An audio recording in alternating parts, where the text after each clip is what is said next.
3 weeks ago, the world was actually normal. But now, instead of living, breathing humans, there are undead zombies roaming the streets like it's the freaking apocalypse. A guy dressed in serious protective gear stocks up on supplies while the zombie freaks keep moving around in a trance-like state.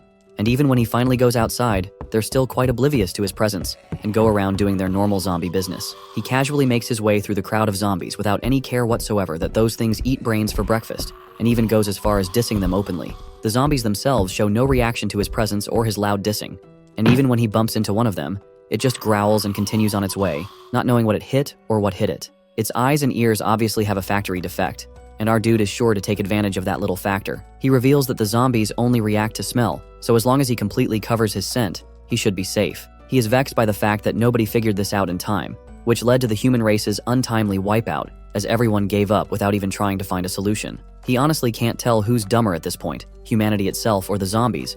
And meanwhile, a figure observes him from a building above. He notices the zombie and is shocked to the core to see it make direct eye contact with him, with the creepiest smile that would make Freddy Krueger look like a cartoon character. Our dude looks around in disbelief, and when he looks back, the zombie isn't up there anymore. It's now coming down, using an elevator, which only scares him even more. Zombies are supposed to be very low-level beings with an inability to use any senses apart from smell, but he's looking at this freaking monster walk towards him like it's nothing, even with his shotgun pointed directly at its face, and still with that hella creepy smile. Our dude knows he's wearing all his safety gear and there's no way his scent is leaking, so he is very confused, but he brushes it off and prepares to shoot. The other zombies are still quite dumb as they should be, so maybe this one is just the odd one out. He shoots, and the freak actually dodges, which shocks our guy, but he has military experience, so he does a quick manual reload and fires again, brushing his first miss off as luck. This time his attack actually hits, but just a bit. The zombie is not affected in the slightest and even grins more, as if its smiling wasn't creepy enough. He tries to reload, but the zombie has already gotten too close and hurls a bottle at him,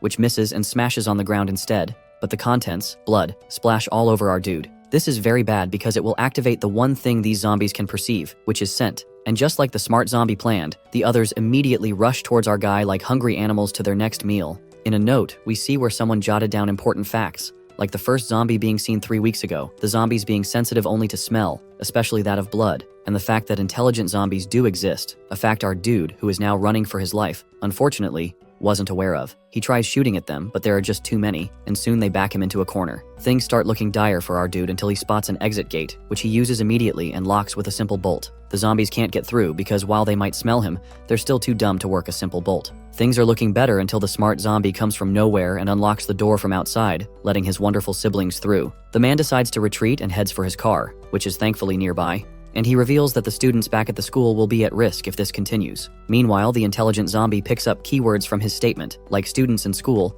and his devilish smile returns, signifying that it's up to no good. At the school, the captain is giving the students a crash course on how to defend themselves against zombies, and he teaches them never to swing a bat, as the zombies can easily get them that way. Instead, they should hit them square in the mouth to take off their head in one fair swoop. He also warns them not to go full berserk mode on them because those monsters don't die easily. And when a student asks if he has ever actually battled one before, he admits that he hasn't, and advises them to avoid confrontation at all costs. Some students think it's ridiculous that someone with no experience at all is teaching them how to fight, and Jae Seong-cheon honestly doesn't know how much of these useless lessons he can take, especially since they're not going to be anywhere near the zombies anyway. Seong-hun, his buddy, also regrets coming to school and is dismayed because the school didn't bother to send them a closing notice, even when the world is literally falling apart, which is why 50 of the students showed up to school instead of staying at home where it's safer. Soyeon, who's tired of being in this dump, asks the captain how much longer they have to eat raisins, and he mistakes her for being worried about the amount, so he assures her there's more than enough for months, which only adds to her despair. It's not just her. All the students are tired of their situation, with no signal to reach their parents and quench their worry. The two boys aren't worried about that though, because for some reason they're confident that the zombies can't get into their homes. Anyway, the students turn to the captain, and he assures them that rescue is on the way, which is why he came in the first place. He even tells them that once they're rescued and school resumes, they'll continue with their midterms, which is just crazy. His words do little to calm the students, and Jae Seong-cheon decides to play a prank on his buddy by pretending to bite him just like the zombies do. He has the creepiest face ever, and Seong-hun is actually horrified by this, but Jae Seong-cheon just laughs it off. His laughing must have caught the attention of the captain and annoyed him, because the next second, he pulls the teacher card and calls Jae Seong-cheon up to come demonstrate what he just taught. Jae wonders why he's always the one being called out, especially when he wasn't the only one laughing in the first place. He is handed the bat, and all he has to do is murder the mannequin like the captain did earlier.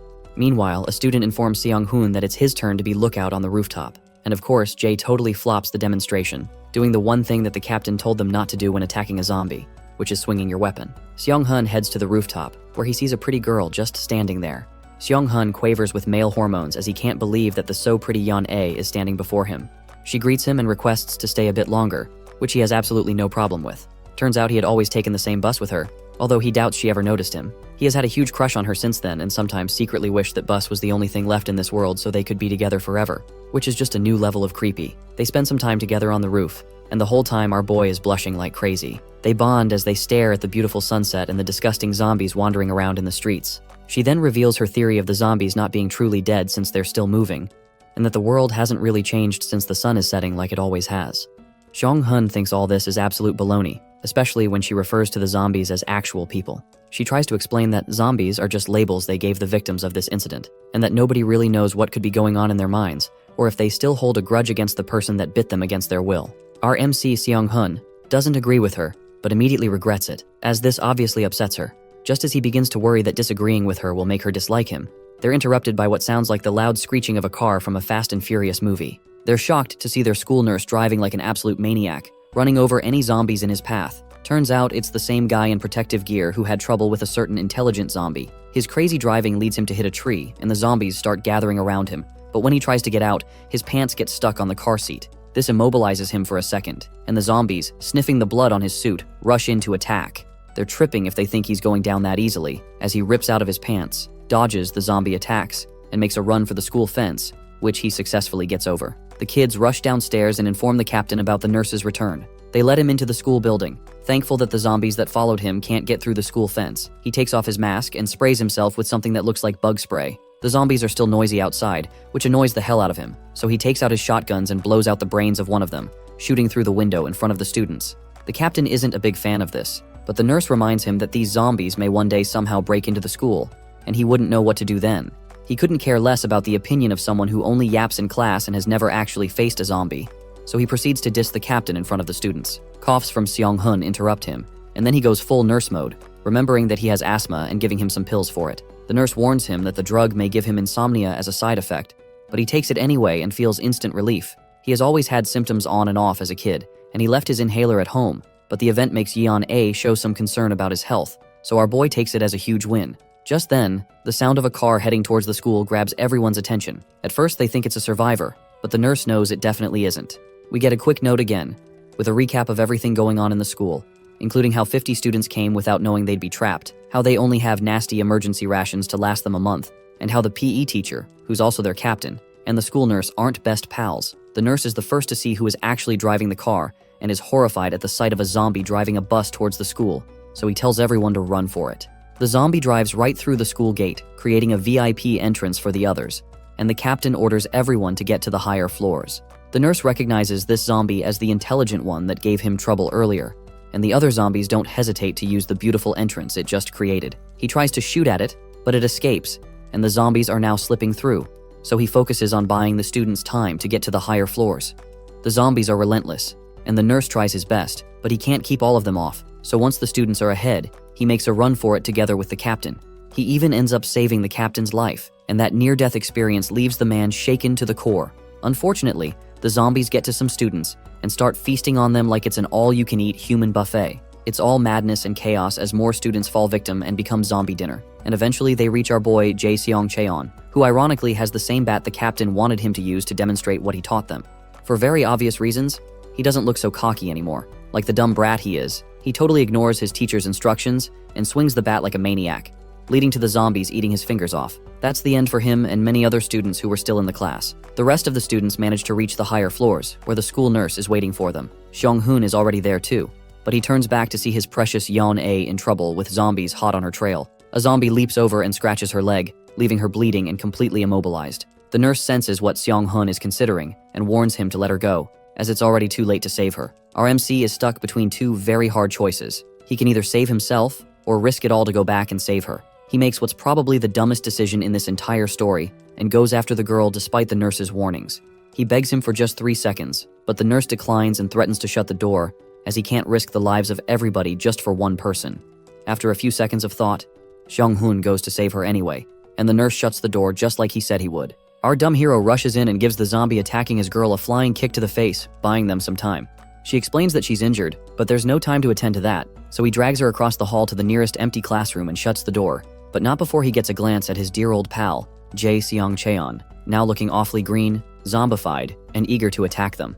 This leaves him extremely distressed, and the panic triggers his asthma again, but luckily he still has one more asthma pill, which brings instant relief like before. It's then he realizes how deep in trouble they are, as the zombies have surrounded the entire class and are almost breaking through the glass. He's relieved they at least have a few minutes to catch their breath, but that relief is cut short when a zombie appears from behind and bites him. He is beyond mortified to see his dear Yeon-A, now a zombie, tearing off and chewing down on his skin like it's chicken tenders, and is confused as to when exactly she got bit. That doesn't matter now, as he is now among the bitten and falls unconscious almost immediately. When the other zombies stop sensing life, they stop surrounding the classroom and start walking around like NPCs in a terrible video game, just like they normally do. Meanwhile, students who were previously bitten start to resurrect from the dead and make new zombies. We get another note that explains what happens once you get bitten. You die, your blood clots, and you return as a zombie in under 10 to 30 minutes. It also states that you can get infected through bites or injuries, a piece of information our MC probably wishes he knew. Speaking of our boy, he resurrects from the dead all green and creepy like our other zombie friends, as his 10 to 30 minutes are up. Seong-hun wakes up with a splitting headache and no memory whatsoever. He is quickly losing his sight. All he can make out of this entire situation is the fact that he's now a zombie, and it's becoming very difficult for him to walk or even move at all. He feels like he's trapped, but then again he doesn't even know what being trapped means anymore, and suddenly he doesn't know what he is or why he is here. He's losing his consciousness little by little, and soon there's nothing but pitch darkness all around him. He can't feel, see, or hear anything. Meanwhile, back in the class, the students are still very much shaken and bawling their eyes out, and the nurse orders them to report how many people had survived. They do a head count and report that only 19 out of the 50 students have survived. He puts on a tough face and demands that anyone who was hurt or bitten identify themselves, and when he is sure the coast is clear, he orders 2 students to stand guard. He also commands them to quit their yapping, as that could leak their scent, and to shut all the windows and doors of the classes. The troubled students ask if they're stuck on the second floor, but he assures them that since the food is all on the second floor, they'll be fine. Besides, the rescue team will come for them in a helicopter, so it will be easier for them to access the rooftop from the second floor anyway. The students are heartbroken as they count their losses, some realizing that their friends are gone while others are relieved to see some still alive. This display breaks something inside their captain, so he tries to cheer them up and bring a rainbow to their day like a kid's cartoon mascot, promising them a sense of normality once they make it out of here, and assuring them that they will make it out alive. It actually works, and the mood brightens for a bit, but right after that they plunge back into a sea of depression and despair. An order from the nurse to close all the windows interrupts them, and they immediately do as they're told as the sun begins to set. Later at night, one of the students takes a peek outside and spots our brat Jae Seong, now a zombie, just chilling on the lawn, standing perfectly still. Another student joins him, and they recognize some of their other classmates in the assembly of zombies that are just standing right outside, unable to see them. The thought of becoming just like one of those zombies sends shivers down their spines, and one of the brat students, who is obviously a bully, orders Haeon-ho to shut the windows. He tries to remind him of his place and assert dominance, but Haeon-ho recalls quite fondly how he screamed like a girl that just got her hair appointment canceled when the zombies were chasing them. Meanwhile, outside the school, a human girl is lurking around, unprotected. Back on the first floor, Shong-hoon is standing still with his zombie girlfriend, and to him it feels like he's sinking deeper and deeper into a whirlpool of darkness as he continues to lose his consciousness until there's nothing left. Then suddenly, he perceives an oddly familiar smell, a smell that reminds him of the first day Yeon-A had talked to him. They were on the school bus, and they were very late. The smell was from her girly shampoo, for she had not had enough time to dry her hair that day, and when they arrived at the school, she told him to stick by her so as not to get on the headmaster's bad side. True to that, the headmaster was dishing out demerits for tardy students like Santa Claus with presents, but he brightened up when he saw his star student walk in, and he was worried when she told him that she had hurt her leg on the way. Seong-hun had risked going late to help her.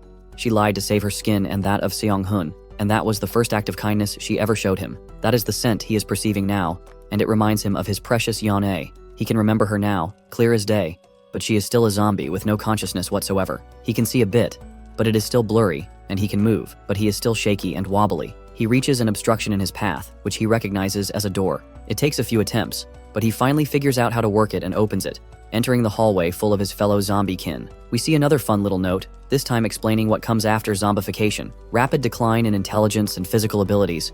No speech, no consciousness, no memories, just a heightened sense of smell. Everything is basically reset. Just then, the zombies start picking up on a smell at the same time, and they go crazy and rush towards it. Meanwhile, Seong-hoon is confused as to what is wrong with them until he perceives the smell as well. Then he absolutely loses it and goes full zombie mode. Seong-hoon feels a rush of energy as his neurons begin to activate. His heart suddenly starts beating and his cells react, causing a spike of adrenaline that takes control of his entire body, so he's ready to attack. The zombies are all rushing toward a single target, the girl sneaking around the school, and they find her and surround her as she climbs the fence. The zombies are relentless, and just as the girl realizes she's in trouble, they rapidly increase in number.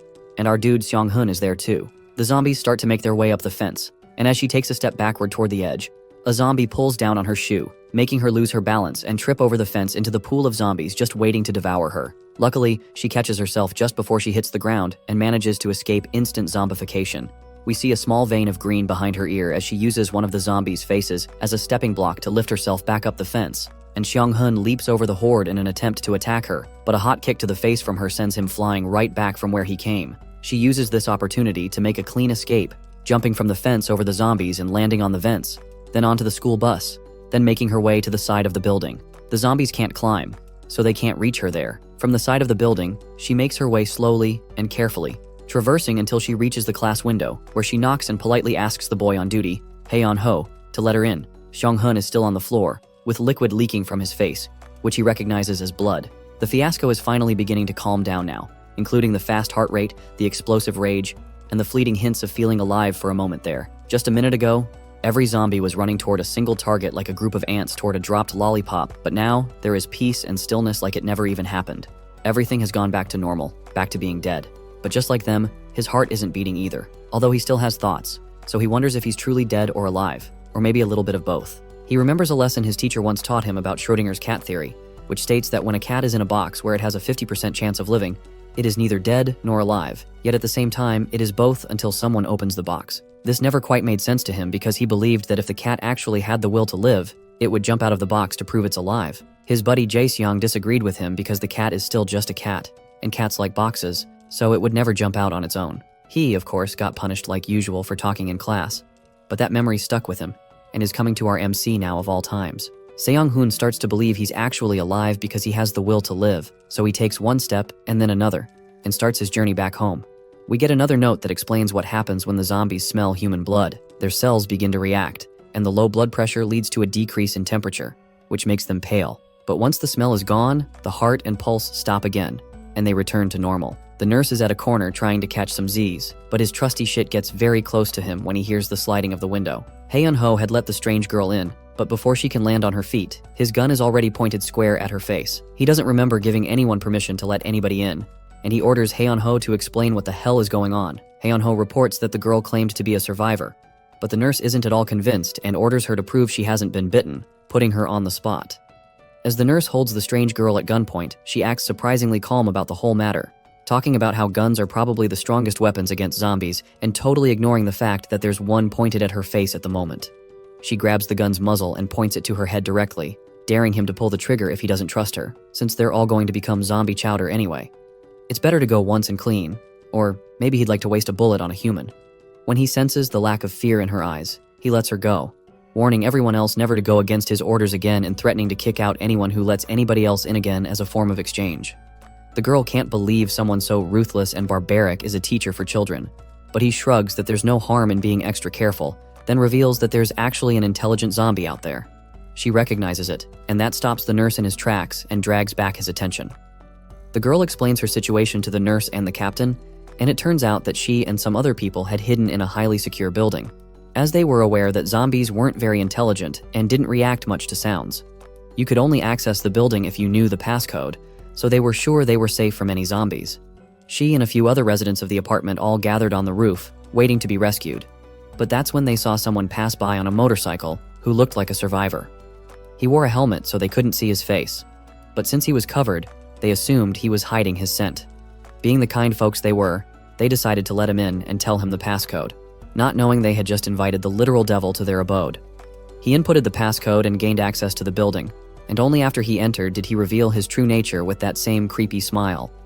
The nurse recognizes him as the same one who attacked them the day before, making them lose access to the first floor of the school.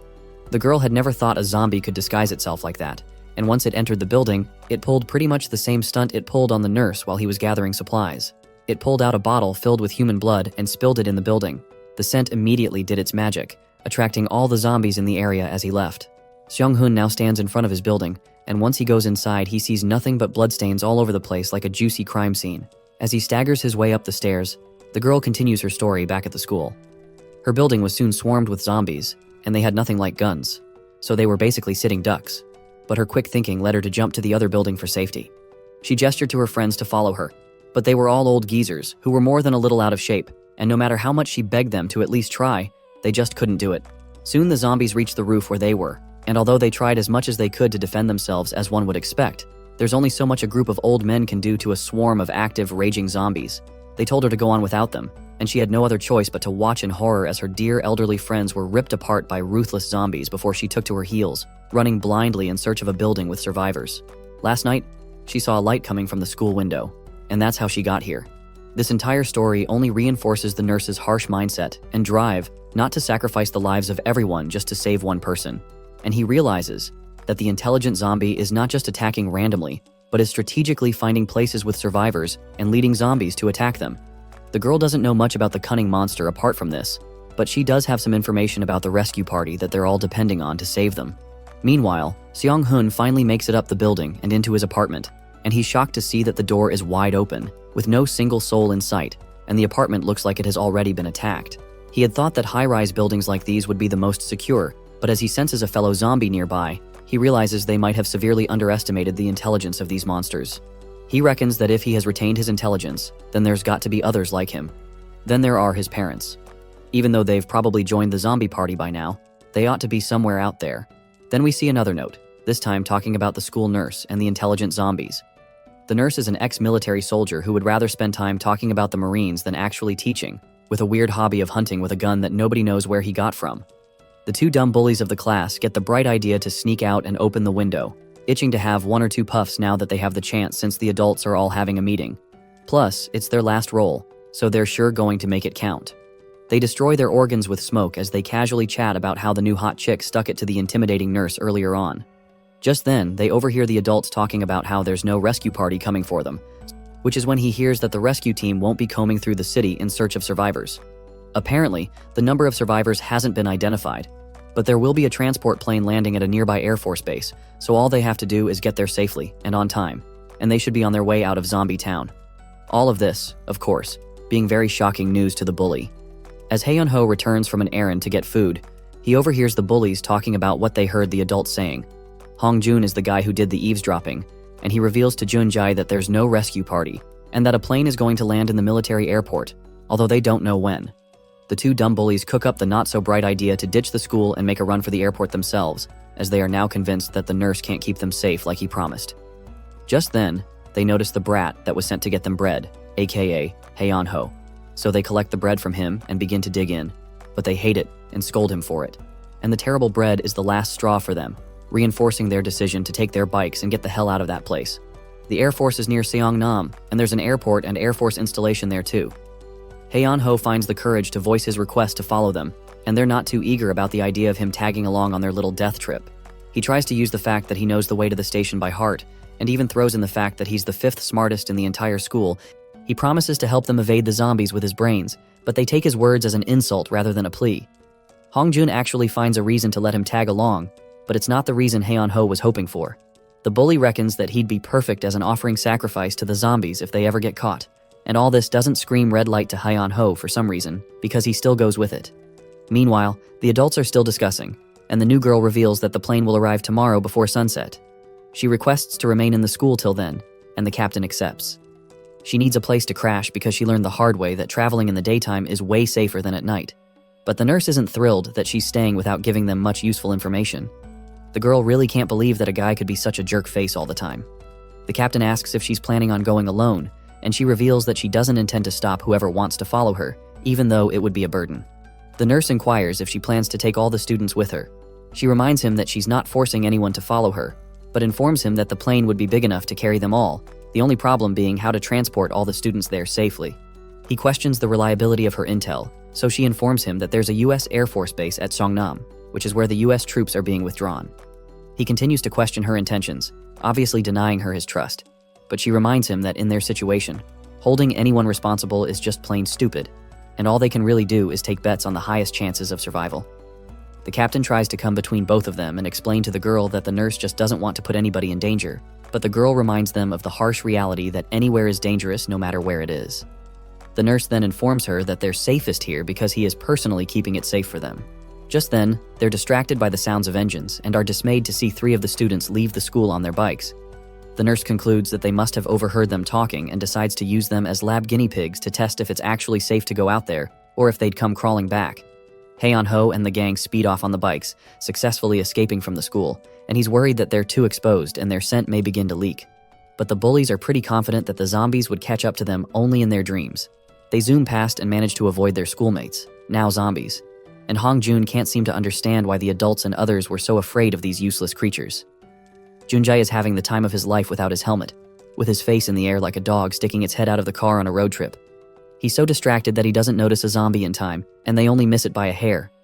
After that, Hong-jun hits the brakes when he sees a better ride with the keys still on it, and the owner is long gone, so he can't pass up the chance to take that sweet bike. Meanwhile, Junjae notices something even better, an abandoned clothing store. So while the zombies are roaming the streets, they take a short break and visit the store. Haeon-ho isn't sure about wasting time like this, but the bullies are busy having a shopping spree and trying on different outfits that they couldn't afford, even in their next life. Meanwhile, the zombies are starting to pick up on their scent and gather around the shop, and Haeon-ho is now starting to panic, but the bullies ignore him like he's on mute or something. The zombies actually break into his horror, but the bullies pull him out of the way and face the zombies themselves, now wearing protective hockey gear. They beat the hell out of the zombies and are genuinely shocked at how easy it is to take them out. This gives them morale, so they hop on their bikes, play some hard music, and go on a zombie-killing frenzy, smashing any zombie they encounter with their hockey sticks. It's almost like a video game for them, and it's quite exciting for Junjae until they encounter a familiar zombie. We get another note, this time explaining to us how there are many cars abandoned on the street due to the rapid spread of the virus, and how motorcycles or small cars are the best choices for getting around. Haeon-ho recognizes the zombie as our Song-hun, but Junjae doesn't care and goes on to attack him like he would any other zombie. Junjae goes on to attack, but Haeon-ho uses all his might to bend the bike, and it nearly loses balance, so he misses bashing in Song-hun's face by just a hair and loses his hockey stick in the process, but is able to regain balance and continue moving.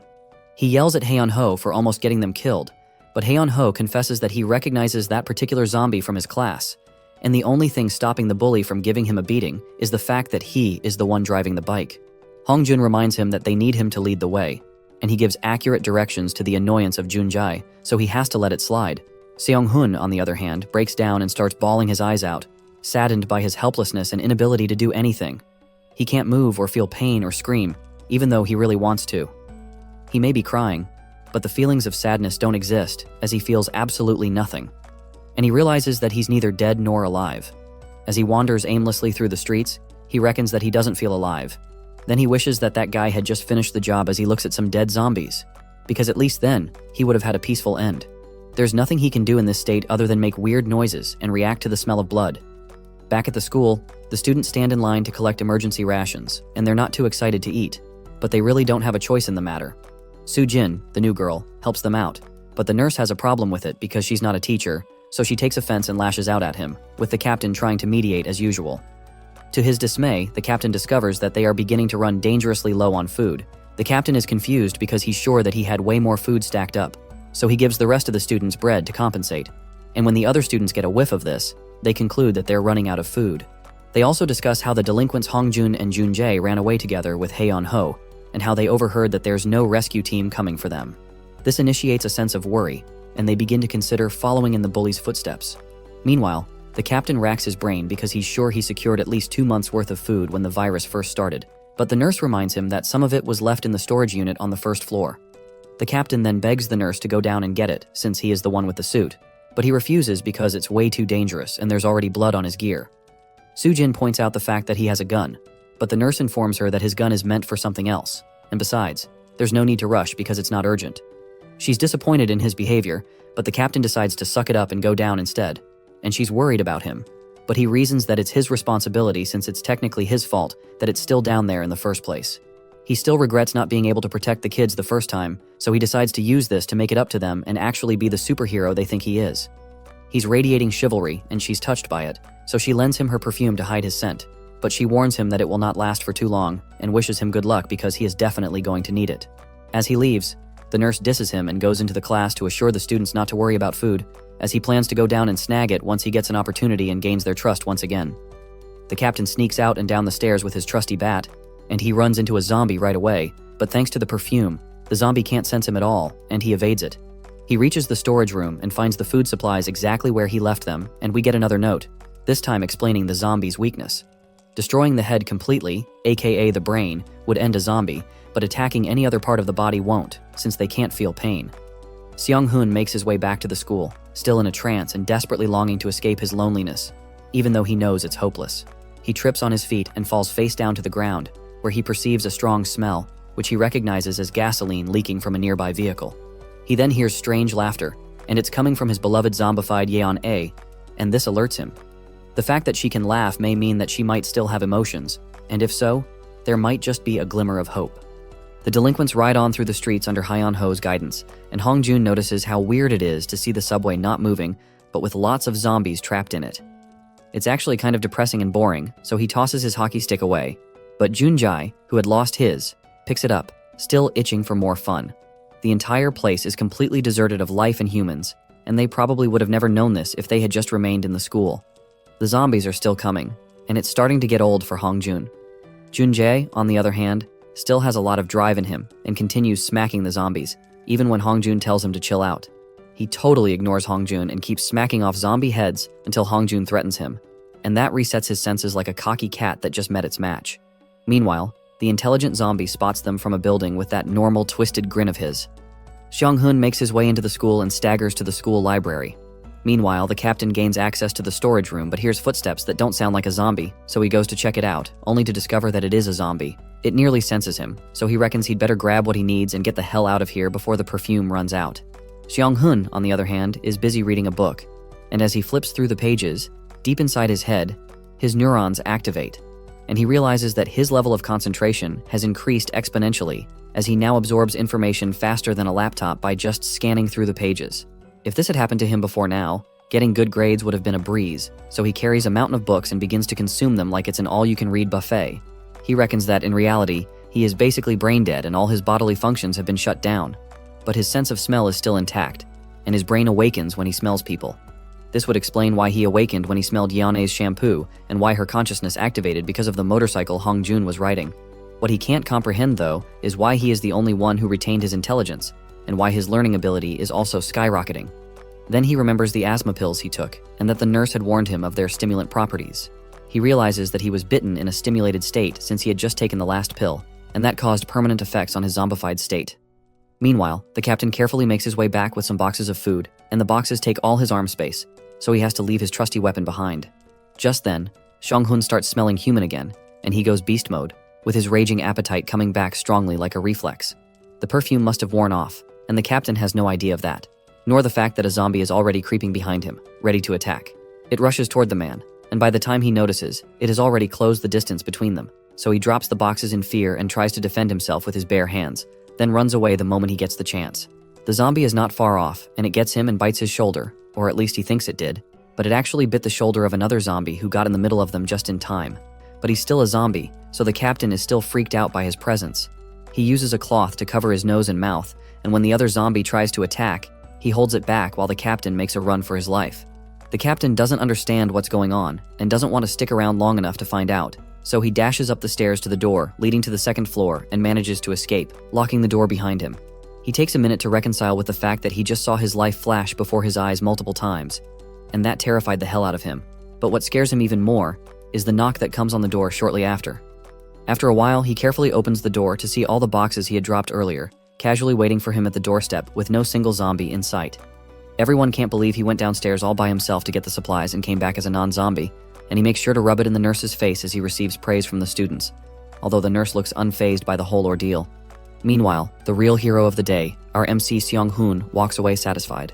In the streets, the delinquents and Hyun-ho are still cruising around, and Hong-jun is dismayed to spot a nice car that was wastefully left behind.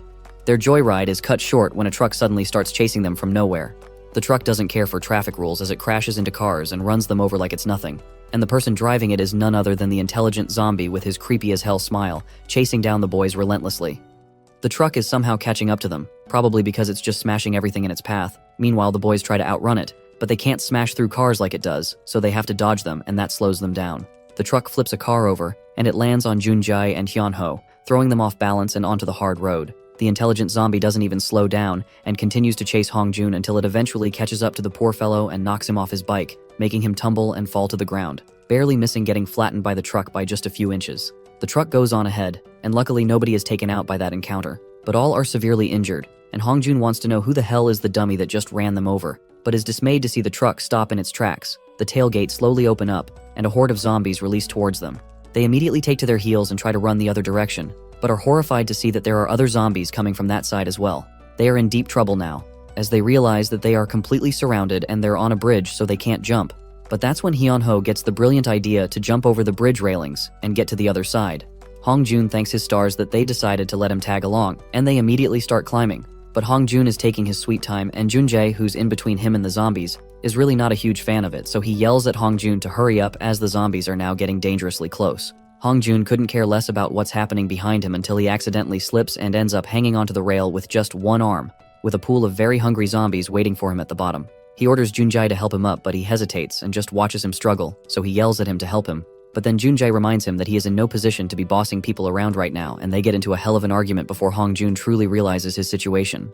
His yelling then turns into pleading for his life, but Junjae pulls the greatest betrayal move of all time and steps on Hongjun's fingers, making him lose his grip and fall to his doom, and it's like that one scene from The Lion King with Mufasa and Scar. But this time, instead of a stampede of wild animals, it's a horde of flesh-eating zombies that gladly welcome and make a good meal out of him. They climb their way to the top of the rails, and Hyunho informs him that they have to go down the other side, but the zombies are now beginning to catch up, so Hyunho thinks quickly on his feet, and has an idea to just slide down the rails instead of climbing down safely. Once he reaches the other side, he is met with a terrifying creature, the intelligent zombie, and he inquires as to where the young lad is heading, so he frighteningly informs it about the Seongnam airport. The zombie, being a gentleman, kindly offers the boy a ride, and we get another note, this time stating the characteristics of zombies when they actually smell blood, which are increased stamina, bodily functions, intelligence, and maybe emotions as well.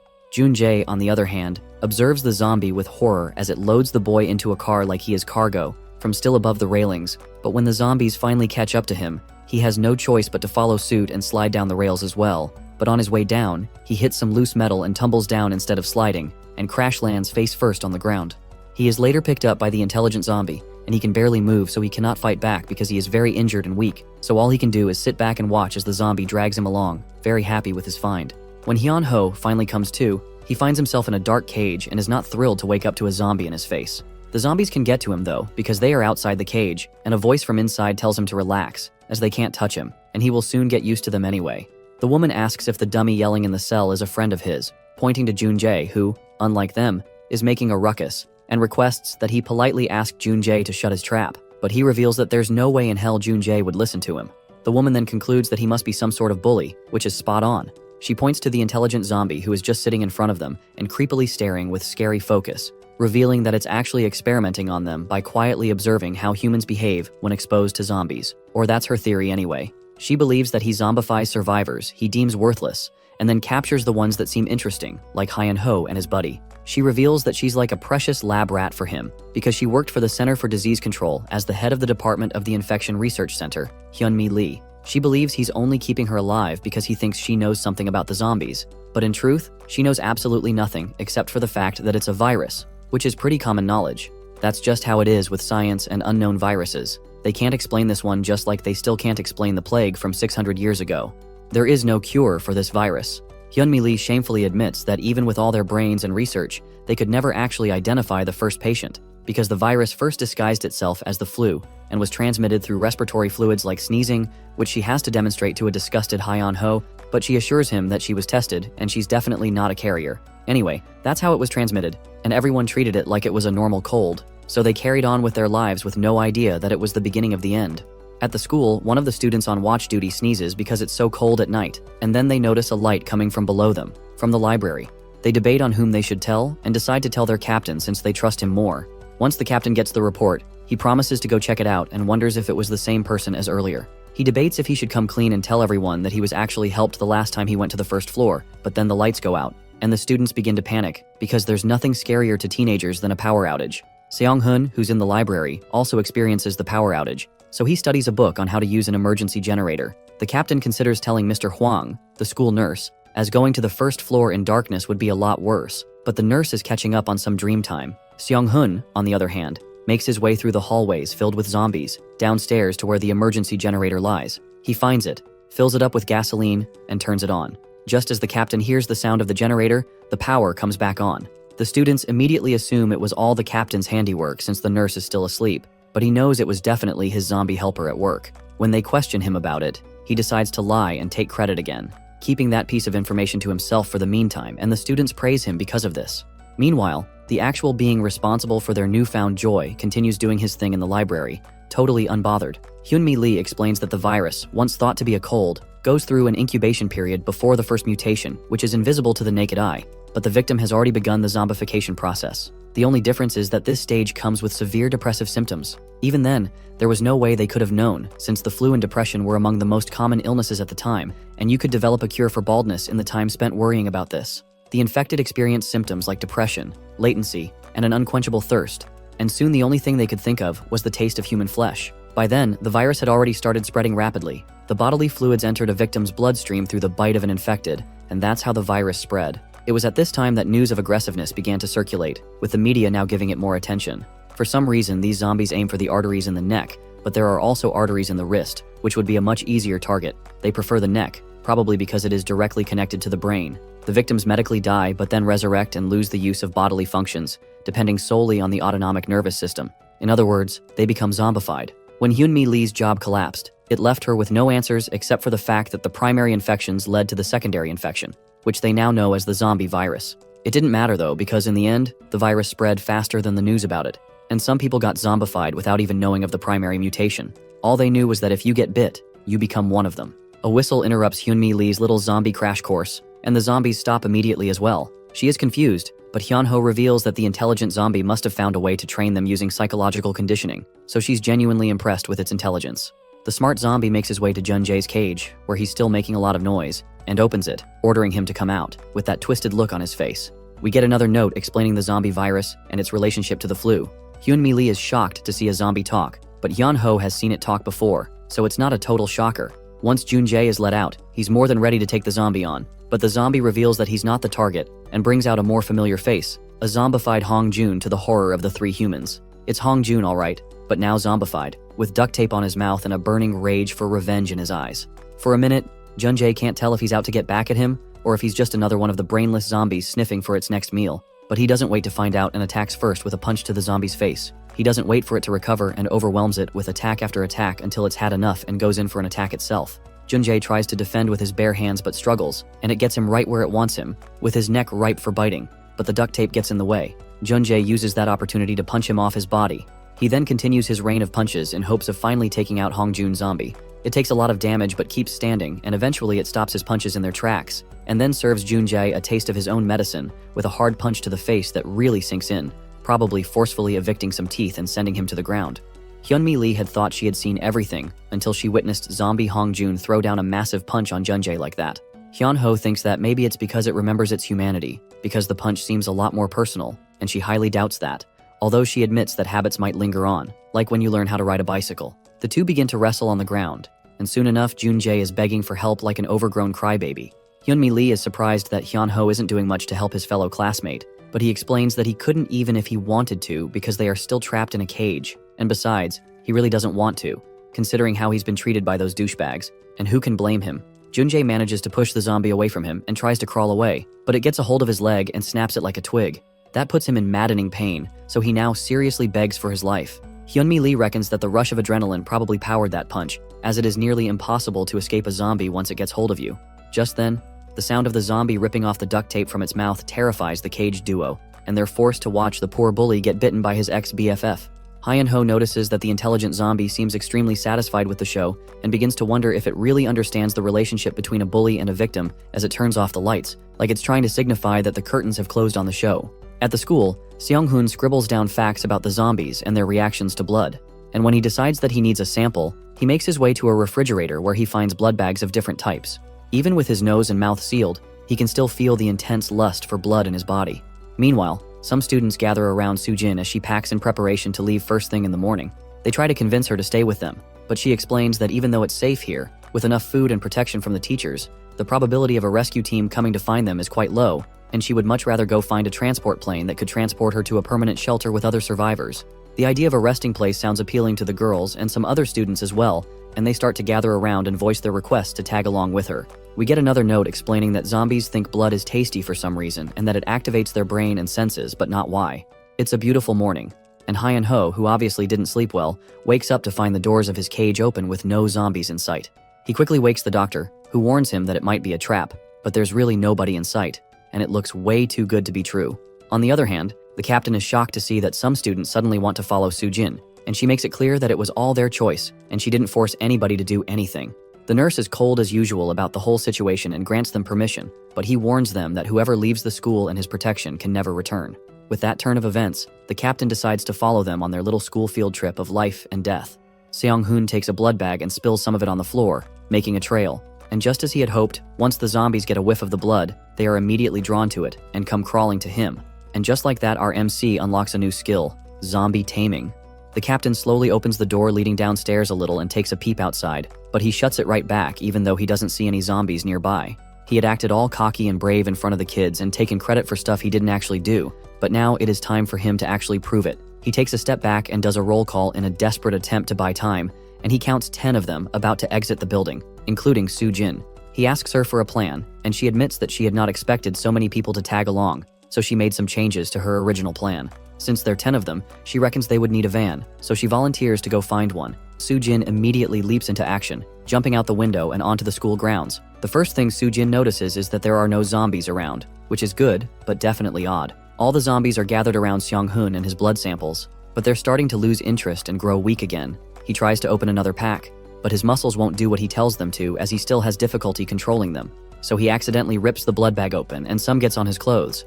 Our old zombie buddy Jae-seong rushes to have a taste, but Seong-hoon smartly evades his bite, and he's not the only one with the idea, as other zombies want to bite too, and one actually gets to him, but she can't bite through as Seong-hoon had intelligently wrapped his limbs with lots of duct tape.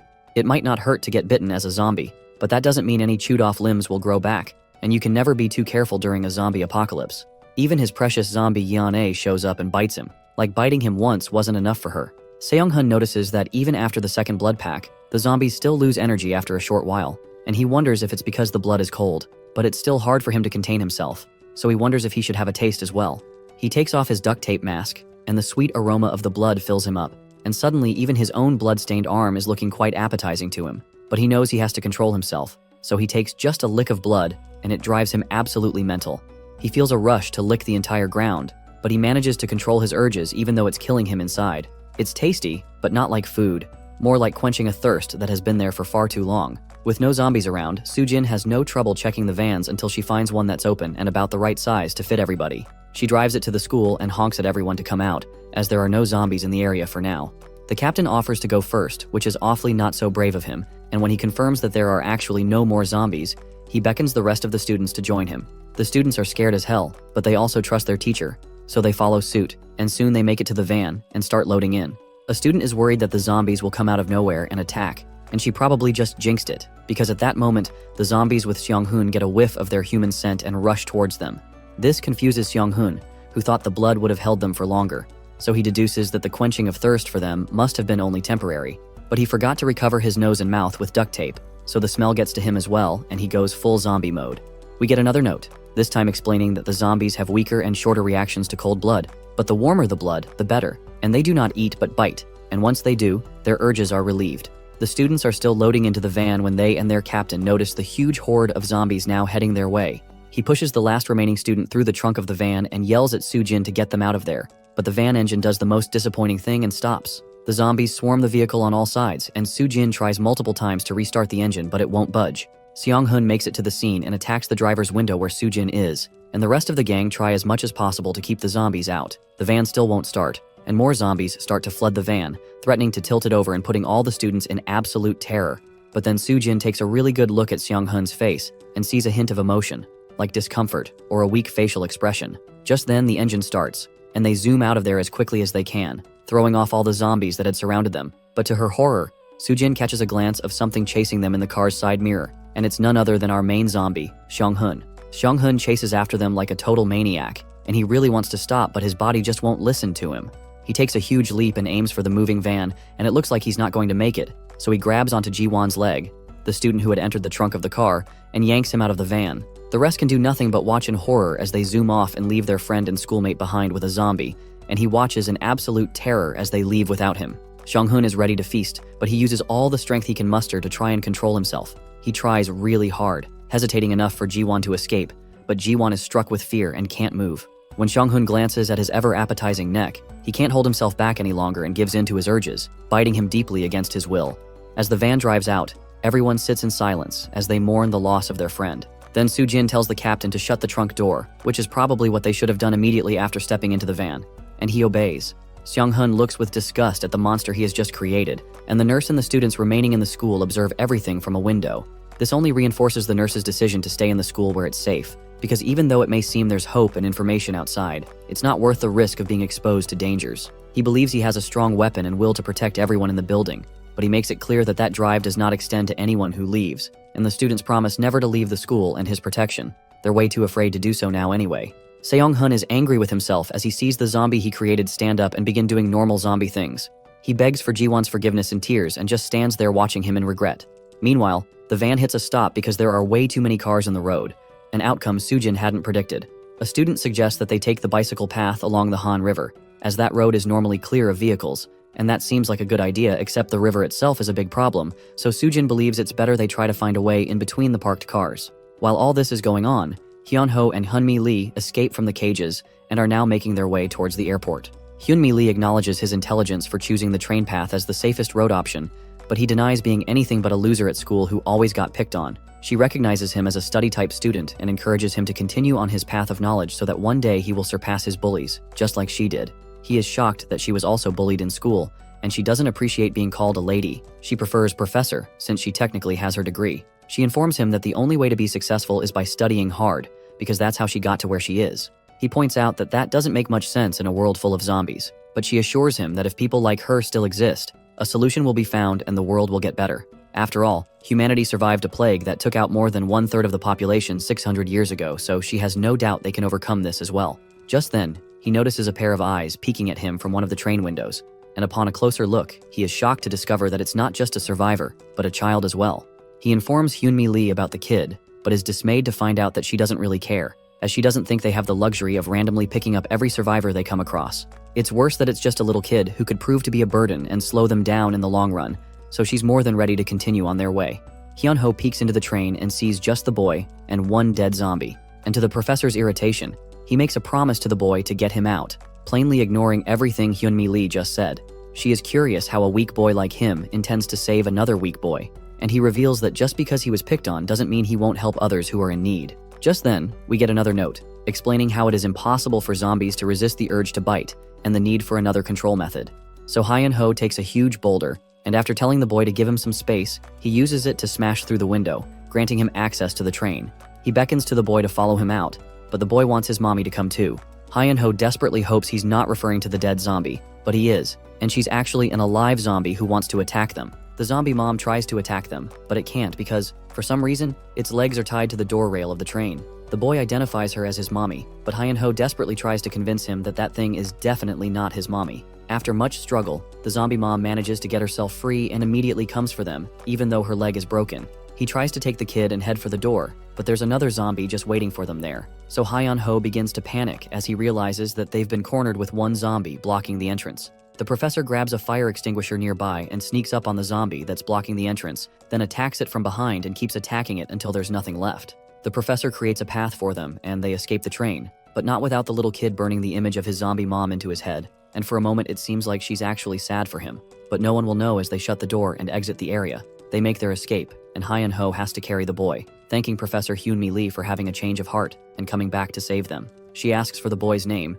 and he identifies himself as Kyun-bit Han, and when she asks how long he has been in the train, he tells her that he has been there for 10 days, which is just terrible for a small child, but he reveals that he actually has crackers and water to eat, as he and his mom were on their way to the zoo when they got attacked and trapped. He tells his story of how his mom hurt her leg and got bit by the zombies, so they had to hide in the train, and Hyun-ho and the professor are confused as to how the woman didn't attack her child when she turned. It turns out that the mom, although hurt, bit through the pain and managed to comfort her son to keep him from panicking and being psychologically scarred for life. She lied that she was okay when she was on the edge of turning into a zombie and told him to eat his crackers and wait for help. While she used her own shoelace to tie herself to the door rail, she told her boy to play a little game with her where he had to stay away from her and wave to any strangers that passed by. And in tears, she told him not to let her get close to him, or she'd take away his crackers. That's the last thing she said to him before she finally lost it and turned. He eventually got tired of the game and begged his mom to turn back, but she didn't because she couldn't, and that is the end of his very sad story. The duo couldn't even begin to imagine the pain the mother must have gone through, so they carry him along on their journey to the airport. We get another note, this time explaining a theory that's trying to find if there's a way to stop the zombies from attacking for a prolonged period, even if they're constantly exposed to blood. The party finally reaches their destination, and the professor can't believe that there's a military base there, but Hyun-ho explains that not many know about it, and he only does because he used to live around here. She asks why he's not going home, and he's about to reply, but they're interrupted by a drone that hovers above them. Professor Hyun-mi Lee gets excited and rushes forward in hopes of finding more survivors, and once she reaches, she's pleasantly surprised to find the door open, but once she eventually opens it, what she sees horrifies both her and Hyun-ho. A huge horde of military zombies rushes out to attack them, and they try to close the door, but the force on the other side is much more than their combined power, so they can't shut it, and the zombies start to slip out. Then they hear a voice from above. It's the actual military this time, and they are loaded with guns, so they order them to stand back while they rain bullets on the zombies. Meanwhile, back with the students in the van, Sujin is still trying to find a way in between parked cars scattered around on the street. And in one of those cars, the students see a dead man and assume that the zombies got to him. On closer inspection, they realize that the poor fella actually took his own life, and there are many more people who did the same. They don't blame them though, as it's understandable that some people would want to go out as a human instead of living like zombies, although not everyone agrees with that, as some believe that one should fight to the very end and never give up. Just then, a noise from the radio interrupts their little debate, and it's a message for any survivors out there. The soldiers wipe out every zombie in the area like it's just another day at work, then look at the group and wonder what these random people are doing there. The professor explains that they come because they know a rescue plane is supposed to land nearby, and that gets the soldiers a bit curious. They ask if anyone else knows about this plane, and the woman says probably quite a few people might have heard about it. One of the soldiers wants to know who those people are, but everyone just looks at each other awkwardly until the professor finally says she works for the government. After that, the soldiers climb down from the tower to talk properly. The one with the thick beard introduces himself as Robert, and the other is named Jamal. They say they're from an aviation regiment, and this place used to be a defensive base until things went straight to hell. The base gets attacked, and everyone there turns into zombies except for them. Robert explains that their leader is a man called Bokor, while Jamal adds that this Bokor guy somehow has control over the dead. Apparently, the zombies originally come from Africa, and Jamal seems to know quite a bit about them. The only reason these two soldiers survive is because they're working in the armory when everything goes down. They hide in there for 3 long days, surrounded by weapons, which is lucky since the base is meant to serve as the last line of defense until the rescue plane arrives. They even lock up the zombies, hoping to lure Bokor in and take revenge on him later. But before that plan can go anywhere, the professor and her group show up, and things go off the rails fast, forcing the soldiers to shoot everything that moves. The girl explains that they follow a drone to this place, but Jamal and Robert have no idea what drone she's talking about, which makes things even creepier. Then the radio suddenly comes alive, broadcasting some voice saying that all survivors should gather at a place under the South Mono Bridge. But before they can react, the signal dies. Everyone just sits there wondering if they can even trust that message or if it's some kind of trap. After a while, the radio comes back on, repeating the same thing again and again, saying tons of survivors are gathering there. Right at that moment, the school kids spot something through the window, a plane flying low. It looks like the rescue plane they've been waiting for, and even the soldiers get excited, saying it's finally time to leave. Still, they can't shake off the thought that maybe the pilot is Bokor himself. The plane starts coming in for landing when Robert suddenly hears a truck approaching from behind the fence. That makes him freeze because no one else is supposed to be here.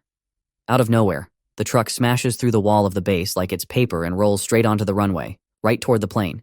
Everyone has absolutely no idea who the crazy driver is. The truck stops in the middle of the runway and the trailer doors start opening. Out comes a pigeon.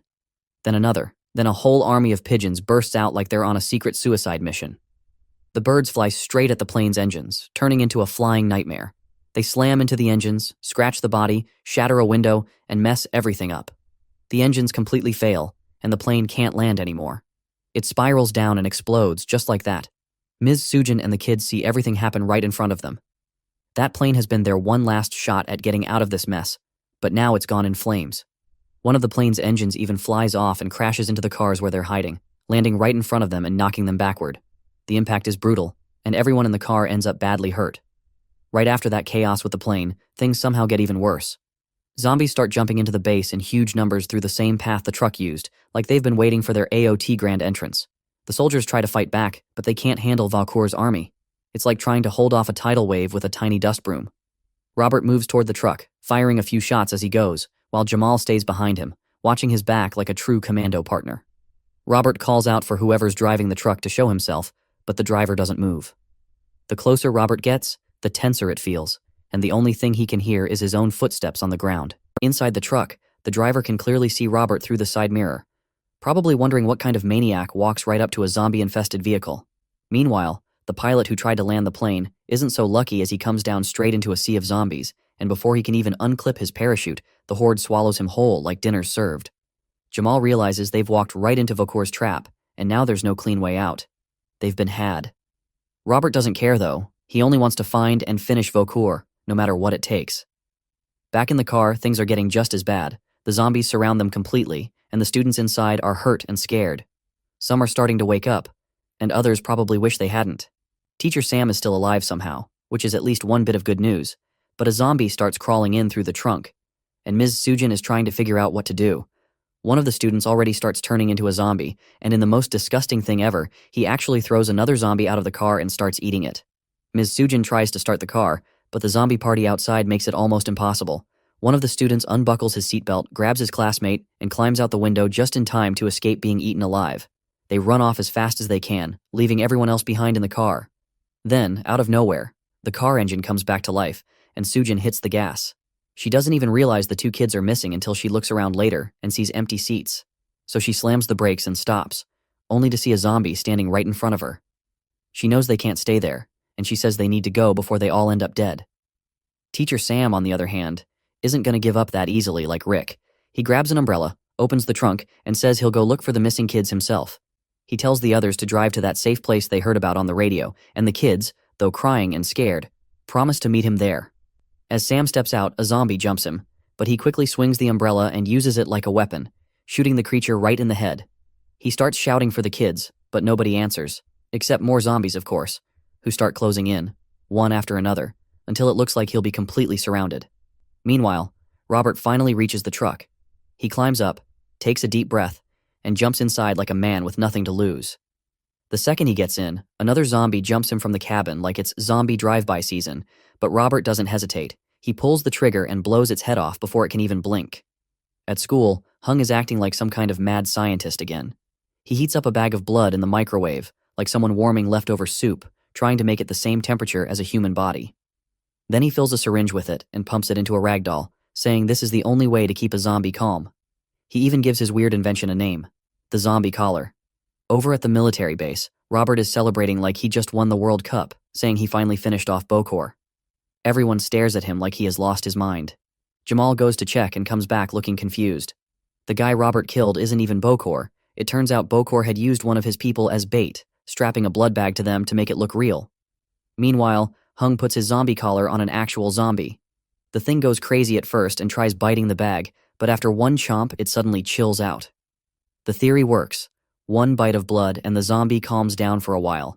But since the air still smells like blood, some need more than one bite to relax. Hung keeps putting collars on every zombie he can find, walking around like a proud zookeeper managing his pets.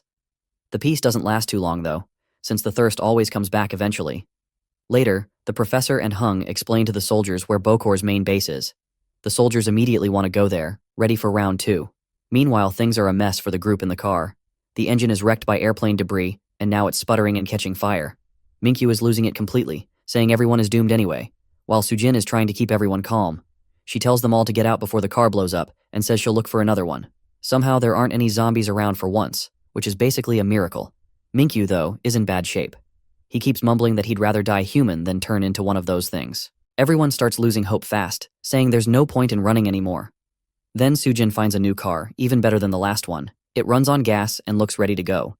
But Minkyu's thirst for blood is getting out of control. Sujin tells him to hold on until they reach the shelter, but the guy can barely think straight. He keeps staring at his classmate's neck like it's a steak dinner.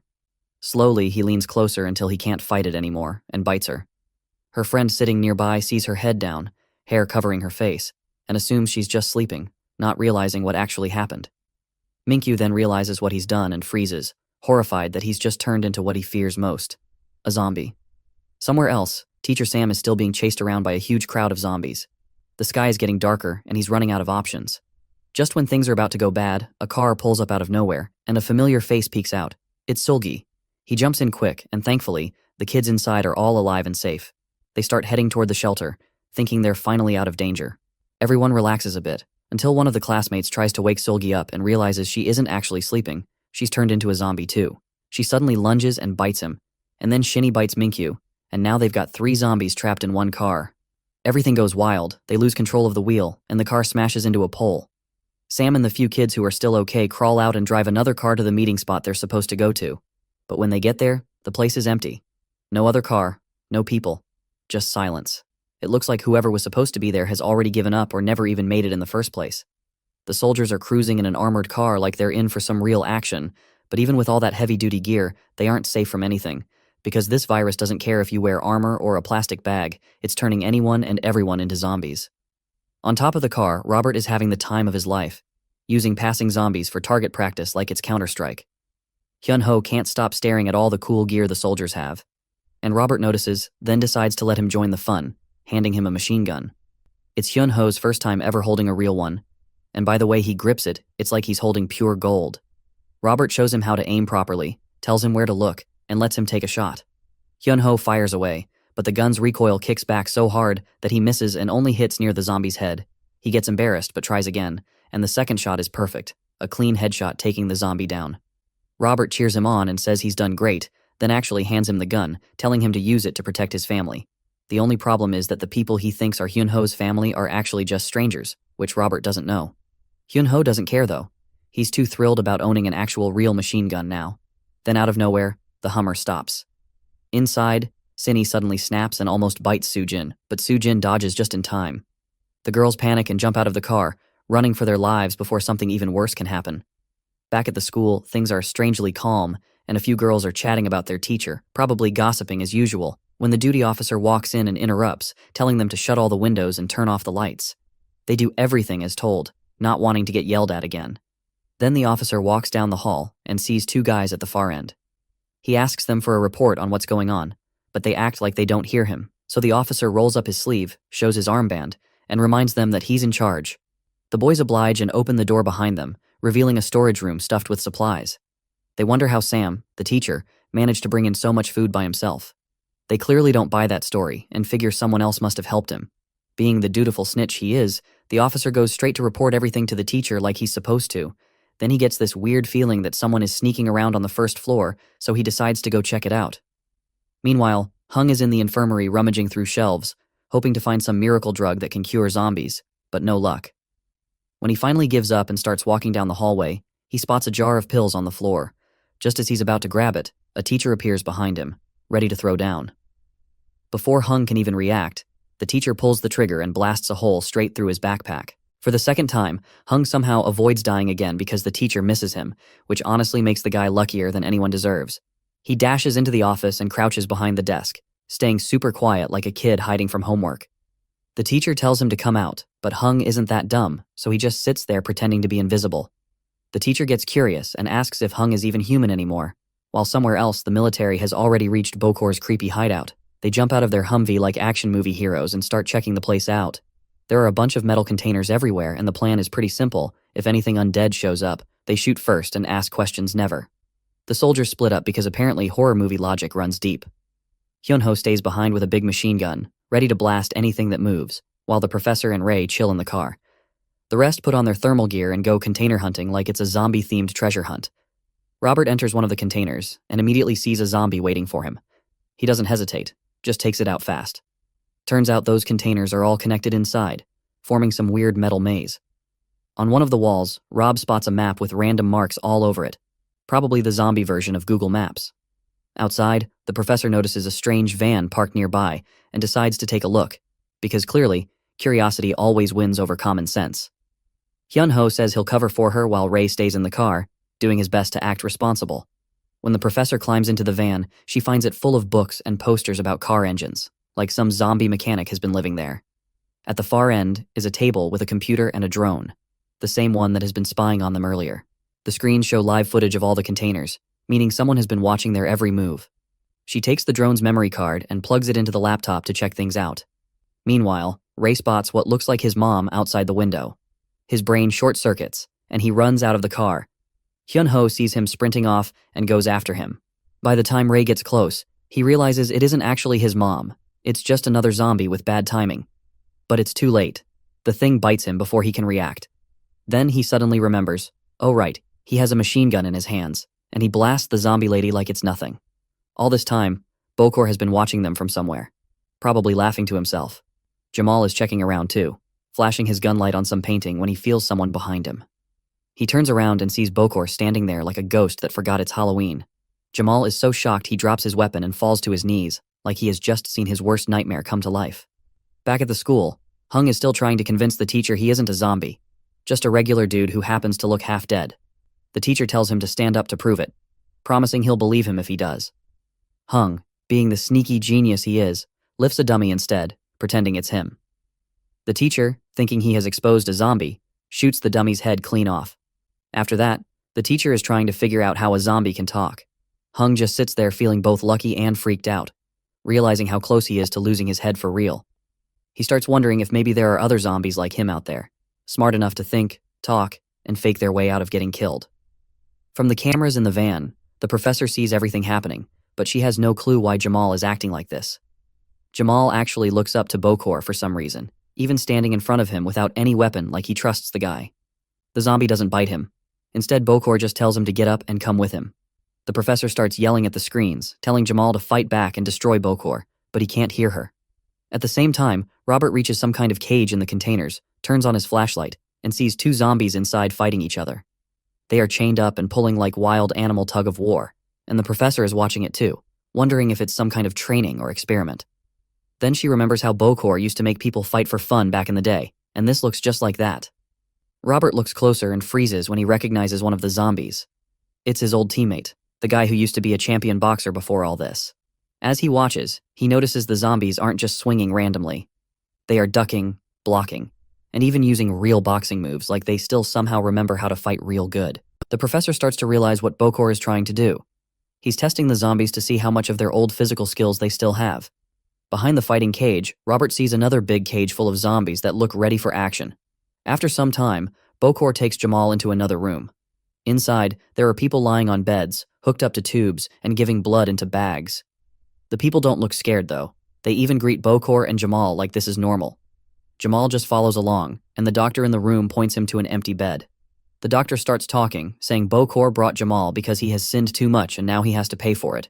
He calls him a sacrifice.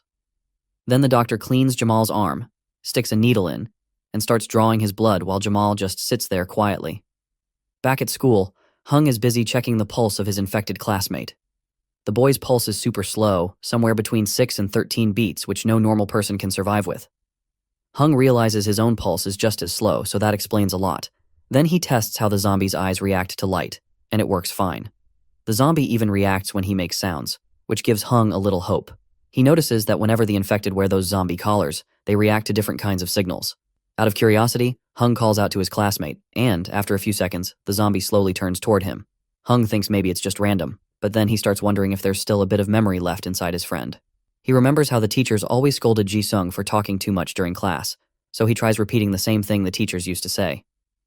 The zombie suddenly turns around and gives a harmless, almost shy look, just like he used to. Hung is shocked, realizing Ji-sung isn't completely gone yet, that there's still a bit of his old self trapped in there somewhere. Meanwhile, near Bokor's hideout, the infected Ray suddenly gets up and attacks Hyun-ho out of nowhere.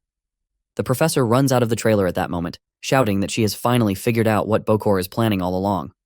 She says Bokor has let them escape on purpose because it's all part of his twisted plan. Hyun-ho is still fighting Ray and calls for help, but before the professor can reach him, Ray turns toward her and bites her right on the neck.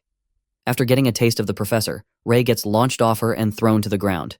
Hyun-ho doesn't waste a second, grabbing the machine gun and yelling at the little boy zombie to freeze. He has been saving the kid for last, not wanting to blast a little guy, but when Ray gets up and decides to use the boy as a springboard, Hun-ho has no choice but to open fire and turn the tiny zombie into a memory. With the kid handled, his attention goes back to the professor. The professor, in her last moments of being semi-human, is trying to pass on some critical intel to Hyun-ho through a series of desperate gestures. She manages to get the whole download out before finally clocking out, collapsing into full-time zombiedom. Luckily, Hyun-ho is fluent in gibberish and actually understands her. He wipes a tear away and makes a break for the car. Meanwhile, over by the cage where the other zombies are having a pounding party, Robert is staring them down, looking at the whole messed-up situation. The pondering gets cut short by a noise right next to him. The soldier turns around and finds himself face-to-face with Bokor. Robert, being a man of action, immediately pulls his gun. To get a reaction, he decides to gift a warning shot into the monster's shoulder. The bullet grazes him, but Bokor doesn't even flinch. He just stands there, utterly unimpressed. Back in the special room, Jamal is just getting cozy, ready to give his blood, when a gunshot ruins the mood. He instantly knows it's Robert being Robert and takes off running. By the time he gets there, Robert is already in full monologue mode, telling Bokor to say his last words. Bokor, with the ultimate reverse psychology, just tells him to shoot. Just as Robert's finger is about to pull on the trigger, he feels a machine gun barrel on the back of his own head. It's Jamal, telling him to stand down. Robert thinks to the very end that his partner wouldn't actually do it, but Jamal persists, asking him to put his gun down and he'll let him go. Robert is convinced Jamal has been brainwashed by voodoo nonsense, and Jamal tries to explain that no, Bokor is actually the good guy, the world's savior. Robert isn't buying it, so Jamal does what any conflicted friend would do and pulls the trigger, taking his comrade out of the equation. Outside, Hyun-ho is finally in the driver's seat. Literally. He looks over at the now fully zombified professor and decides the welcome committee is over. It's time to go. No more waiting. Only one problem is that it's the kid's first time driving, so he smashes his way through everything until the car is finally, mercifully, on the open road. In the morning, under a bridge, the car that Sam the teacher has escaped in with the school kids is parked. Suddenly, a guy in overalls wanders up, giving the car a once-over, and then starts knocking on the window. It takes a minute, but the kids finally wake. The overalls guy asks if they're here because of a radio message and then, without waiting for a real answer, just tells them to follow him. Back at the school, the hero is playing teacher. But first, he has done some redecorating. He sits his infected former classmates at their desks, complete with fancy new bloody collars, and is now writing words on the blackboard. He's cherry-picking vocabulary from his friends' memories, trying to teach the zombies how to talk. His grand theory is that if these dead kids can just get their memories back, their bodies will surely follow, and with that, he starts class. Last night, Master Hung was checking what supplies were left. He went to the cupboard and saw that the hero had already taken something from there, which made him really mad, and he started saying how he'd get rid of the guy once and for all so the school would finally be safe again. In that same room, he put on a gas mask and a hazmat suit, clearly planning something. The next morning when Hwang came back, he and a few kids started tossing food and water out the window like they were throwing trash. Some of the students didn't like that at all, but Hung told them he had already destroyed something downstairs that used to bring those supplies, acting like he knew exactly what he was doing. Hwang gathered the boys and told them to be careful with everything they did and not to trust random strangers offering help. He then went out to look for more supplies, and the guard on duty said he wanted to join him. Hung tossed him a gas mask and a suit, telling him to put them on. Hwang said they'd be gone for just a few hours and told the others not to let anyone inside without asking first. Down on the first floor, the hero kept wondering how to make those weird creatures talk. Hung came closer and noticed his classmate staring at his own name like he was trying to read it for the first time. To keep the zombies calm, the hero had made special collars for them, which needed to be injected with fresh blood every 2 or 3 hours, otherwise they'd go crazy again. It was like keeping an addict stable with the right dose. Each zombie had its own personality. Ji-sung was always super thirsty. Ji-van could somehow stay chill for hours, moving slow and steady like a turtle. And Young Sung was out there pretending he was in the NBA, tossing paper balls into the trash can like it was a basketball hoop. Ju Young was different. She could actually focus, and she'd been slowly learning how to read and write again. The rest of them just went back to doing whatever they loved before turning into zombies. Some danced, some drew, like it was a zombie art class. Then someone tapped the hero's back. It was Yuna. When he turned around, she was smiling, which was rare for any of them. She was the only one who could actually show emotions properly, and she had even smiled at Han before anyone else ever did. The only problem was that she could barely talk, and the hero had promised to help her get better at that someday. After that, Hung and the schoolboy went out into the city together. The boy walked between groups of zombies, shocked that none of them attacked. It was because of the suits. They blocked their scent. So to the zombies, they basically didn't exist. It was like being invisible to the dead. Hung said the police station probably had guns, so that's where they were headed. But then they saw a gun shop on the way and decided to check it out. Inside, they spotted a big safe, and Hung immediately figured that's where the good stuff was. He cracked it open, and yeah, it was full of guns. He picked out a shotgun for himself and gave the leftovers to the student. The boy had never fired one before, so Hung showed him how it worked. He also warned him that shooting while wearing the protective suit would be tough, but they had to manage. After a bit of practice, the student finally blasted his first zombie, and it felt like a small victory, until something attacked them from behind. It turned out to be the shop's owner, but he wasn't just any zombie. He was loaded with armor from head to toe, even had a helmet, so taking him down wasn't going to be easy at all. Meanwhile, Hyun-ho somehow made his way back to the school, and the hero, who was watching from a distance, noticed someone sneaking in. After looking closer, he realized it was his classmate.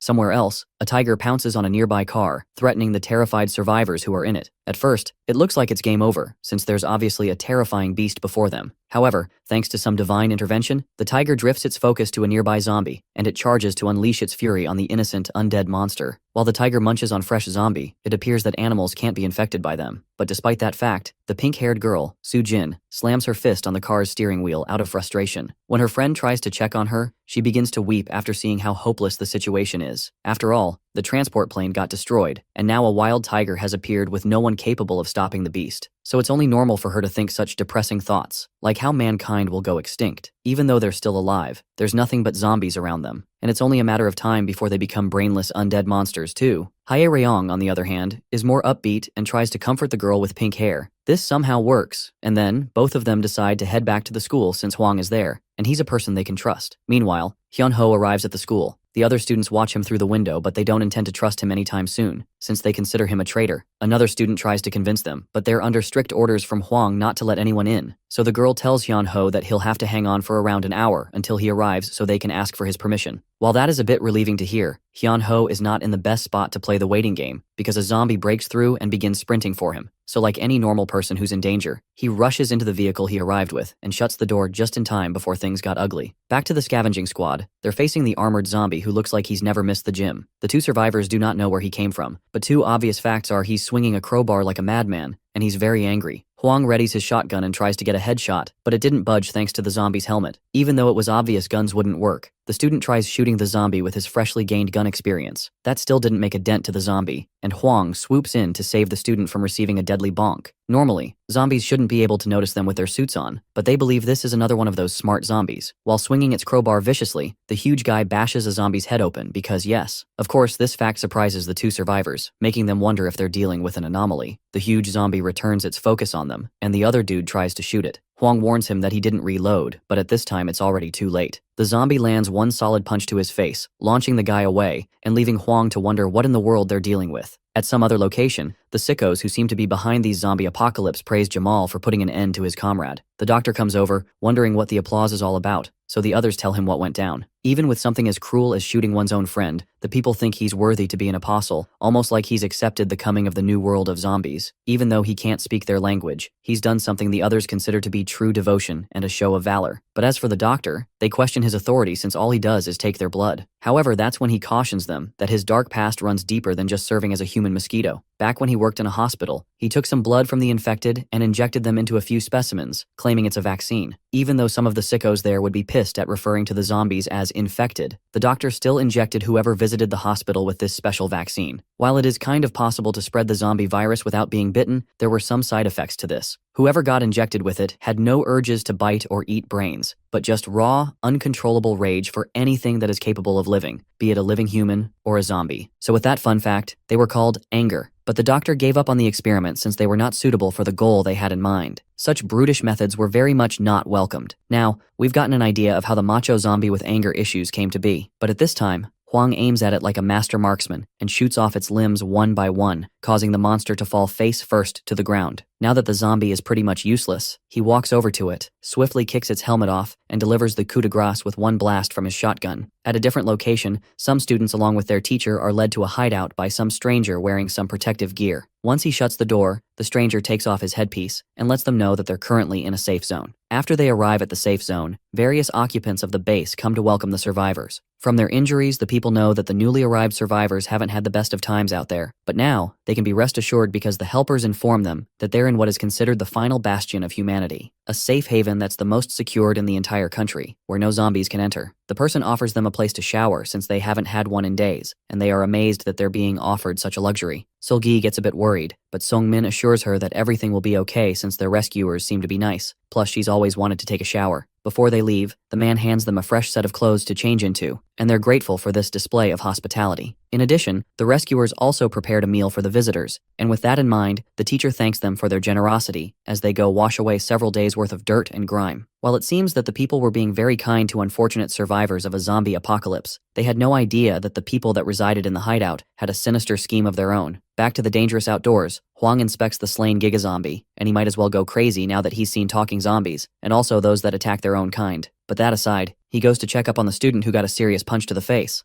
As he helps him up, he informs him that he should have checked how many bullets were loaded up in his gun. However, that punch on earlier really did a number on him. It had shattered his visor and injured his eye, causing it to bleed. Now that his eye is bleeding, that only means one thing as they're outdoors. The zombies can smell the blood, and they immediately know it's feeding time. As the zombies rush for them, our two brave explorers take to their heels to evade the oncoming horde. They keep running and get around the corner of a wall. Hwang stops running and aims his gun to take out the chasing zombies. But then, out of nowhere, the wall right next to both of them begins to crumble, and a zombie surprise pops out, causing the wall to collapse on both of them. Now they're both in a bad situation as they're trapped underneath the fallen walls, and are surrounded by some more zombies. Not only that, the initial ones from earlier are still headed their way. Hwang tries pushing the crumbled wall off himself, but it's no use as the zombies are already gathered to the source of the blood, which is the student's injured eye. The guy begins to panic, screaming for help since he's currently helpless as he's trapped. But fortunately, Hwang manages to get a hold of his shotgun, and he uses it to blast the oncoming zombies. More of them keep coming in, and Hwang continues to do his best to fend them off by shooting them, but it's not enough, and more of them keep rushing to have a snack. While Hwang struggles to reload, a zombie manages to grab the student, and just before it takes a bite, Hwang comes in clutch and delivers a headshot to the zombie. He manages to protect the student for a while, and keeps shooting at the approaching zombies. But no matter how many he kills, they all keep coming back, almost like they have infinite respawns. Hwang grabs a handful of shells to reload his gun, but he fumbles and loses grip of them. As that happens, a zombie grabs the student, causing the student to panic in fear once more. But unfortunately this time, Hwang is unable to take care of the zombie, and there's nothing he can do other than to watch in terror as the zombie mauls the poor child to death. At school, Hyun-ho comes back out of the vehicle he took refuge in, but this time, he's wielding an assault rifle. He shows it to the rest of the students in the building and explains that he brought back loads of them. He suggests that they could turn the school into a fortress so it can be safe from the zombies, and asks that they let him in once again. However, the students refuse to comply, since Hwang isn't back yet.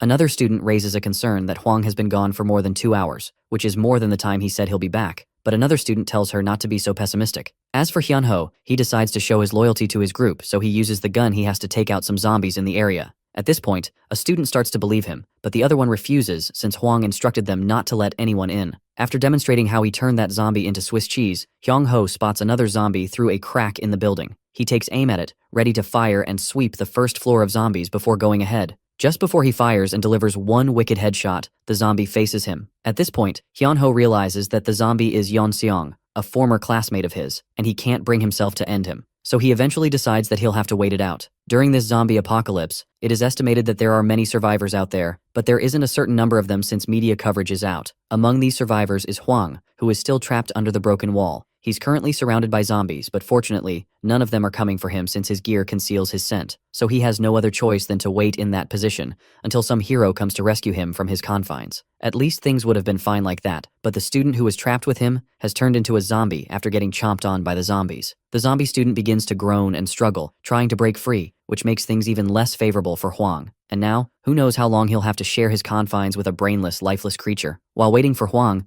Hyun-ho checks his phone and wonders how long he'll have to keep waiting since it's way past the time for Hwang to get back. But even if he does return, no one knows if they'll let Hyun-ho in either way. Meanwhile, from somewhere within the school, zombie Seong-hun watches Hyun-ho, noticing that he has a phone. He decides he'll have to talk with him, but he has to keep his zombie identity as a secret. He rummages through a bag and manages to find his phone, which he will use to contact him. As for Hyun-ho, he receives a notification on his phone out of nowhere. He wonders how he could have gotten a text, since network service shouldn't be available in a zombie apocalypse. He picks up his phone and discovers that Seong-hun had sent him a message via Bluetooth, and this sudden notification comes as a big shocker to him. Even though the internet isn't working, Seong-hun is able to communicate to people nearby using Bluetooth. This is all thanks to he and his close friends installing the app, which allows them to communicate. And through this method, Hyun-ho can never find out that he's a zombie. This tactic works flawlessly on him, and he's relieved to learn that Seong-hoon is still alive. But he freezes for a moment and recalls a moment where he was on a motorcycle and saw Seong-hoon as a zombie. He finds this whole encounter a bit fishy, so he asks via text to confirm if he's speaking with a zombie. Seong-hoon notices the message, and of course he denies that suspicion since there's no way for a zombie to send text messages using such perfect grammar. With that fact, he tells Hyun-ho that he's currently on the first floor of the building, in the food storage unit. Since that place is currently overrun by zombies, Hyun-ho offers to rescue him, but he declines the offer, stating that the zombies are his friends. This talk of referring to undead creatures as friends makes Hyun-ho wonder if Seong-hoon is actually okay. But Seong-hoon manages to change the topic, stating how Hyun-ho left the school and asks how the outside world is, also wondering how he got the gun he's carrying.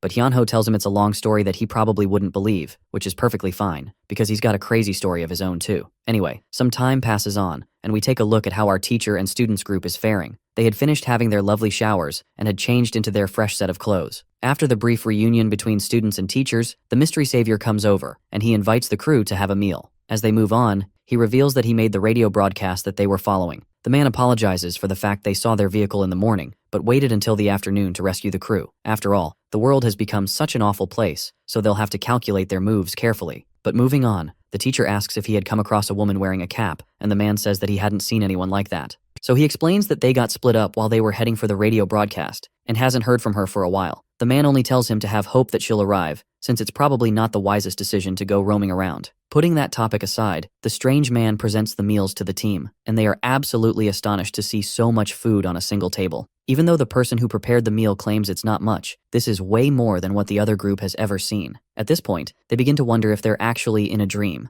and of course they head straight to dig in excitedly. Because of how much food is before them, Seungmin begins to shed tears of joy from eating such good food after a long time. Before he used to be such a picky eater, but the hardship he's faced has humbled him to the core, and he's glad. As the team continues to chow down, the teacher takes a look at the situation, and he can't help but feel a bit suspicious about this level of generosity they're receiving. One large feast later, he decides to head out, but he's stopped on the way. He explains that he's hoping that the friend he's waiting for would show up soon. The man understands his worry and asks him to have some rest while he makes another broadcast. With all this kindness they've received, the gym teacher is unsure of how to respond to it, but the man assures him that it's not a problem since they're all human. Out of the blue, he asks the teacher if he usually acts rationally or emotionally when in trouble. The teacher takes a moment to process the question, then he finally responds. He says that he wants to be rational, but often finds himself making emotional decisions. From there, he begins to express how useless and clumsy he feels about himself, and he even mentions how the other students who were with him were turned into zombies as he breaks into tears. However, the stranger comforts him, saying that he did his best, and asks him to stay a while. He also shares how he lost his family, but found new hope in the bunker. Eventually, after having some sad backstory chat, the two of them decide to head inside. As for the other two students, they're both in bed, but they're unable to get some sleep. Even though the current beds they're lying on is something they've been dreaming of, both of them are pretty uncomfortable and can't sleep. At this point, their beddings could be considered a luxury to some. Then out of nowhere, Seulgi asks Seungmin if he'll protect her to the end, and he vows to do so. She then thanks her for the rescue earlier in the day and asks if he could hold her. With hormones now fired up, Seungmin gets up from his bed and goes to lie down with her, and the both of them hug each other to sleep. But little did they know that a mysterious figure resides behind the mirror in their room and is watching their every move. Back to the school area, Hyun-ho tells Seong-hoon everything that happened concerning the professor from the CDC, Kunbit, the American rescue plane crash, and more importantly, the Boker. Even after telling him about the dangerously intelligent zombie, Hyun-ho found it strange that Seong-hoon wasn't surprised to hear about it. Even though Seong-hoon hasn't met the creature, he already heard about it from Hwang. He learned this fact at the teacher's office last night, but it wasn't surprising to him, since it's a known fact that all zombies had some intelligence left. One thing he also knew is that a zombie's brain doesn't function properly due to the virus. While Hyun-ho almost found out that he's a zombie because of his nonchalant responses, Seong-hoon was fascinated by the story of Kyun-bit, a child who stayed in the same room with a zombie that didn't attack him for 10 days. From the discussion, one possible reason for that to happen was maternal love, but Seong-hoon believes that there is a more concrete explanation, something else that could hold the secret to controlling zombie urges without using the zombie necktie. Then, Hyun-ho expresses how he wishes things would go back to how things were in the past, even though he was bullied on a daily basis, but there is no way things are going to revert to that state. Unfortunately, that was the one message Seong-hoon was unable to reply to, and things eventually got silent between them for a while. A while later in the classroom, someone tries to open up the classroom door, and Seong-hoon is instantly alerted by this. The door opens up, and the visitor is none other than Hyun-ho. Seong-hoon is shocked to see this, and he warns him to stay away. However, Hyun-ho assures him that everything is okay, and reveals that he got bitten on his pinky by Kunbit, meaning that he could turn into a zombie at any given moment. He realized that he got the bite when trying to stop Kunbit, and the virus was spreading through his body slowly. At a point, while he was driving back to school, he even lost consciousness and crashed several times. But regardless of how tired and exhausted he was solely focused on delivering the guns to his fellow students back at school. After arriving at school and being chased back into the vehicle by the zombie, Hyun-ho began coughing out and started having an impending sense of doom. At that point, he was on the verge of losing his mind, but that's when he received the message from Seong-hoon. But just as he picked up his phone, the sickness kicked in once again, causing him to drop his phone and break the screen. But even with that, he still pushed through to talk with Seong-hoon, feeling that it would be the last chance they'll ever get to talk. In addition to that, he easily found out that Seong-hoon was a zombie because his claim of surviving on the first floor for days didn't make sense, especially with how good the zombie's sense of smell is. With that out of the way, Seong-hoon asks the rest of his zombie classmates if they recognize the soon-to-be zombie, and they all do, even though they're all pretty much undead. At this point, Hyun-ho is fascinated by how Seong-hoon managed to coordinate the zombies. While he's awestruck, Seong-hoon decides to introduce him to the rest of the zombies, and they all welcome him, even though they're all barely able to speak. At this point, Hyun-ho finds it ridiculous that he's being welcomed by zombies, while those who were still human on the second floor rejected him. With that said, he finally collapses to the floor. Just before he fully transforms, he expresses how glad he is to see everyone is still alive. But technically speaking, they're actually all dead. And now that he's turning into a zombie, it looks like a mess. But Seong-hoon considers it another chance for him. Just before he passes on, Hyun-ho asks Seong-hoon to find the professor, explaining that she'll be of great help to him. Then he expresses his gratitude for Seong-hoon being present before finally dying. After a moment of silence, Hyun-ho gets back up, now as a zombie, and Seong-hoon officially welcomes him as one of them. Meanwhile, at the bunker, Mr. Teacher takes a nap just beside the exit, until a zombie bumps into the door which startles him. The rescuer finds him after a while of searching, and he explains that he was standing guard while waiting for who he's waiting for. But either way, the man tells him to come over and have some breakfast. When he arrives in the dining hall, they discover that they're set for another feast. Apparently, the members of the bunker always eat so extravagantly because they have plenty of food,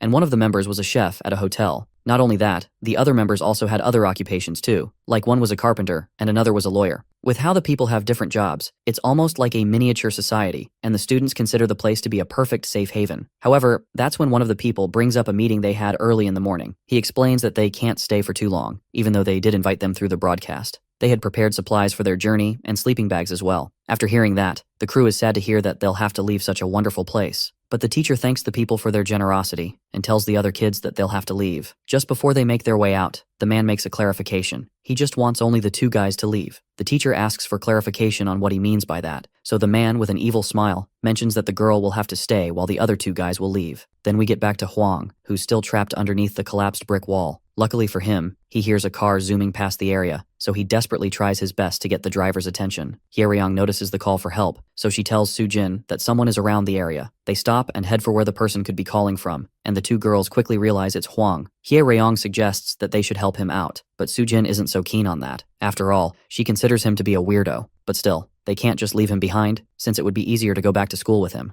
So with that fact, Soo-jin has no other choice but to comply. The two girls make their way out of the vehicle and quickly rush over to help Hwang. They try lifting the brick wall, but it wouldn't budge. To make matters worse, a zombie had caught their scent and is now headed their way. The orange-haired girl wonders what they should do now, so Hwang directs her attention to some shells on the ground and tells her to load the gun up. However, she doesn't know how to do something like that, so Hwang decides to do the honor of reloading. While that happens, Soo-jin scrambles around to find a way to lift the wall. She then spots a shotgun that's right next to the zombified student, and she goes to pick it up. But at this point, the nearby zombie begins to dash towards the location. Hye-ryong begins to panic, but Hwang hands over the loaded shotgun to finish the monster. However, she doesn't know how to shoot a gun, and all she does is stand there and panic. As for Soo-jin, she picked up the other gun and begins using it as a lever to lift the wall. Hwang gives Hye-ryong a rough tutorial on how to shoot a gun, but she's still scared of having to do it. Regardless of whatever she's feeling, he orders her to shoot. So she blasts the zombie away, and also gets sent flying due to the gun's recoil. The zombie is also sent flying, but it's not enough. It quickly prepares itself for round 2 and starts charging once again. But this time, Soo-jin manages to lift the wall high enough, allowing Hwang to free himself. He quickly slides out from under the rubble and grabs the zombie just before it could pounce on the other girl. After doing that, he angrily snatches his shotgun from her and properly finishes off the zombie. While he's out there blasting zombies, Soo-jin picks up a shell and shoots at a zombie that was coming up behind him. Now all that's left is the zombie that's still stuck under the rubble, so Hwang doesn't waste any time to put it out of its misery. Soo-jin could tell that was one of his students, but Hwang doesn't care about it. To him, all zombies are the same, even if they were once people close to him. Anyway, he thanks her for saving his skin, but he tells her not to overdo it. Now that everyone's okay, he decides that they can go back to the school and lets the girls tag along since they did do him a favor. While that is good news to Hae-ryong, Soo-jin states that she won't be coming along, which is a shocker. Instead, she asks to keep the other shotgun and walks away like a big shot. During this time of the zombie outbreak, it was the humans who had lost their minds, not the zombies. During this time, law and order had crumbled down, including all human values. We catch a glimpse of how far it has crumbled back in the bunker. The occupants there already had everything in the bunker, but the only missing thing were women. So, the plan is to snatch the only girl in the group to stay with them for totally non-creepy reasons. Seung-min tries to rescue Sol-ji, but one of the men kicks him away, warning him to behave while they're still being treated like humans. The teacher sees this, and he's instantly furious. He rushes up to the man tugging at Sol-ji, twists his hand, and grabs a wrench from the man's belt. He uses that as a weapon to protect the students, vowing that they won't get anywhere near Sol-ji. Despite the teacher's warnings, one of the dudes approaches and tries talking things out,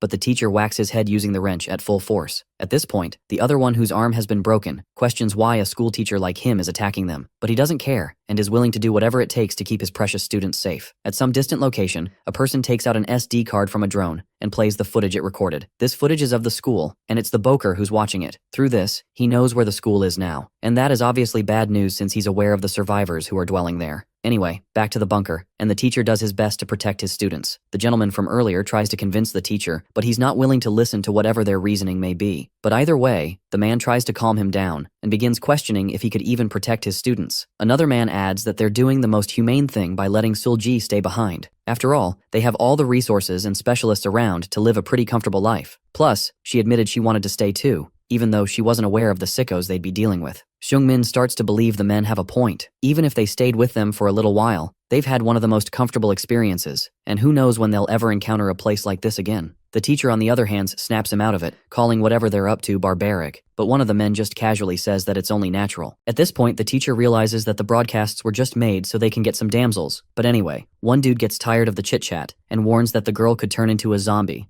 However, the teacher doesn't care about what he has to say and warns him to stay back. Now, things start to heat up, and they are ready to snatch the girl by force, but he's ready to take them all on. That turns out to be the final straw, and the men charge towards the teacher. They all jump him, but he fights back using the wrench from earlier. Even though he gets hit, he still continues to fight on. Then, a man kicks him over from behind, sending him to the ground. But the teacher counters by striking the man's knee with the wrench before knocking him out. Of course, no matter what happens, they're still his students, and he's determined to protect them at all cost. Back at the school, a couple of students scout for a rescue party on the roof of the building. After looking around for a while, they spot Hwang on the way back with Hae-ryong in a car, along with a ton of food. But shortly, the students notice a truck behind them. The moment Hwang and the student notice this vehicle, the truck rams into them and moves ahead. Not only that, it's carrying a ton of zombies, and once the truck crashes into the wall, the zombies all prepare to invade the school. On seeing this, the students on the rooftop start to scramble, while the zombies jump through the windows of the building to attack the humans. Now that the school is under attack, the remaining students run for their lives, away from the endless horde of zombies climbing through the windows. Of course, some students are bitten right away, while others make a mad dash to safety and inform the others. With the zombies hot on their heels, the only way left to escape to is the first floor. Even though there are zombies in that area too, it's still much better than facing an entire horde of them head-on. After seeing how the school has fallen to the undead creatures, Hwang makes a swift 180 and starts to drive away. At this point, he considers the school to be a lost cause, since they don't have the manpower to take on all those zombies. Hae-ryong objects to this, and believes they should put up a fight to save the others, but to Hwang, it's not worth it to fight a losing battle. After all, the main goal is to survive, not to have a war with the zombies. So the best thing he can do for now is to abandon the school. Meanwhile, a student holds off a zombie from opening up the door. He asks for help from the others who are fleeing, but they instantly refuse, saying that he's the strongest among all of them. While the dude struggles with holding off the zombies, the other students run into Seung-hoon and the rest, who are still zombies of course, and the students are petrified with fear. However, instead of running around looking for brains or something, this set of zombies are loaded up with assault rifles and are ready for combat. Seung-hoon's squad shows up, locked and loaded for anything that's going to happen. Eventually, the zombies charge through the door, and Seung-hoon tells the other students to get down as they aim for the creatures. The moment they do that, they now have a clear shot at the zombies. Once Seung-hoon gives the word, they begin to fire their rifles, getting rid of all the zombies rushing in. After they were taken care of, the students witnessed the situation with teary eyes. At this point, they could either be terrified or just straight up surprised by the fact zombies are capable of using guns. Regardless of what the answer could be, more zombies charge through the door. But Seung-hoon's subordinates have all run out of ammo, and he didn't teach them how to reload. So while they hold off the aggressive zombies, he instructs the students to move on. At first, they're confused by what's going on, but Seung-hoon tells them to hide in a nearby classroom, and they comply without any second thoughts.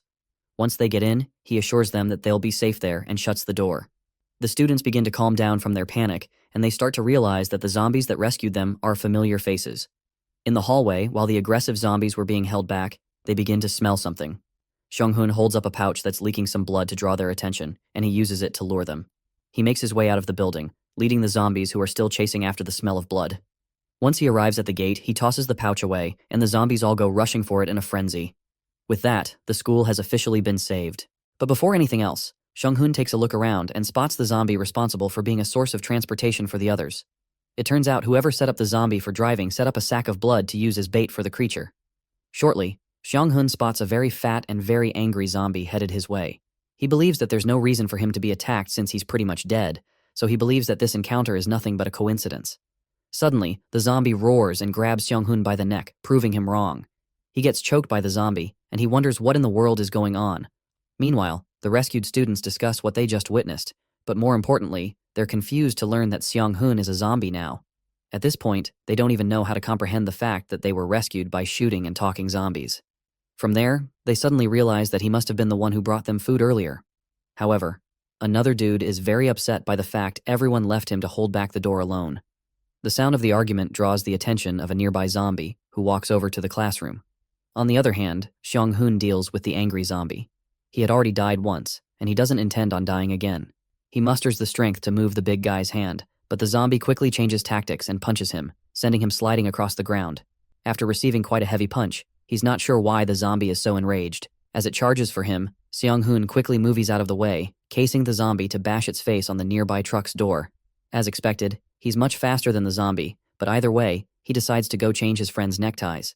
Just before he goes anywhere, the zombie grabs his leg and begins swinging and slamming him around like he's made of paper, causing him to go unconscious. Back in the school, a single zombie notices the students through the window and is actively trying to get them.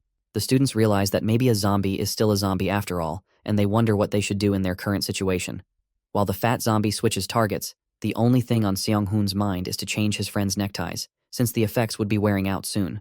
While that zombie clobbers someone else, it suddenly spots a new set of victims, the students in the classroom. So without further ado, it charges ahead, and the big boy breaks through the window with a single Hulk-sized leap. And now, the students are in a very dangerous position between two zombies. The angry zombie crashes into the classroom through the window. Once it gets up, it lets out a roar and immediately goes charging for the living students. But they keep evading it until it falls over. On the other hand, there's a crack in the window leading to the hallway, and the zombie outside can smell the humans, making it go hostile. But then, zombie Hyun-ho manages to reload a rifle by himself. He walks over to the window and taps on the glass to draw the angry zombie's attention. Now that its full focus is on him, Hyun-ho fits the gun's barrel through the tiny crack. The big zombie charges over to the window, and at the right time, Hyun-ho shoots the monster's head, killing it in no time. When that's settled, zombie Yeon-ae arrives at the scene. She observes everything: the crack on the glass, the terrified students in the classroom, and the fact her fellow zombie classmates are drawn to the human's scent through the small hole in the window. Just before they're able to attack, Yeon-ae stands in front of the opening, effectively preventing the zombies from smelling the humans, which makes them lose interest. Outside, Seong-hun finally regains consciousness, and he immediately rushes in to change the zombies' neckties before something terrible happens. At this point, the students are divided if the zombies in the hallway are actually good or not, especially after they almost tried to break into the classroom. After a while, Seong-hun finally returns, and this sends everyone on full alert. He assures them that he's not going to hurt them, but at this point, a couple of students don't take his word for it. One of them even points out that the scarf around his mouth is to suppress his attacking urges, and without it, he'd definitely attack. But then, Seong-hun remembers why he rushed back. He makes his way to the door. The students that accuse him quickly run for safety. When he leaves the classroom, he figures that Hyun-ho shot the zombie, while Yeon-ae is covering the hole, so the other zombies won't smell the humans. So he commends them for their good work. He goes to change their neckties, but he realizes that they're on the final blood pack. Fortunately, that single one is enough to change all the zombies' neckties. Seong-hun goes back to meet the students, who are awfully suspicious of him at this point. He realizes that the window was still wide open, but luckily, nothing came swarming in.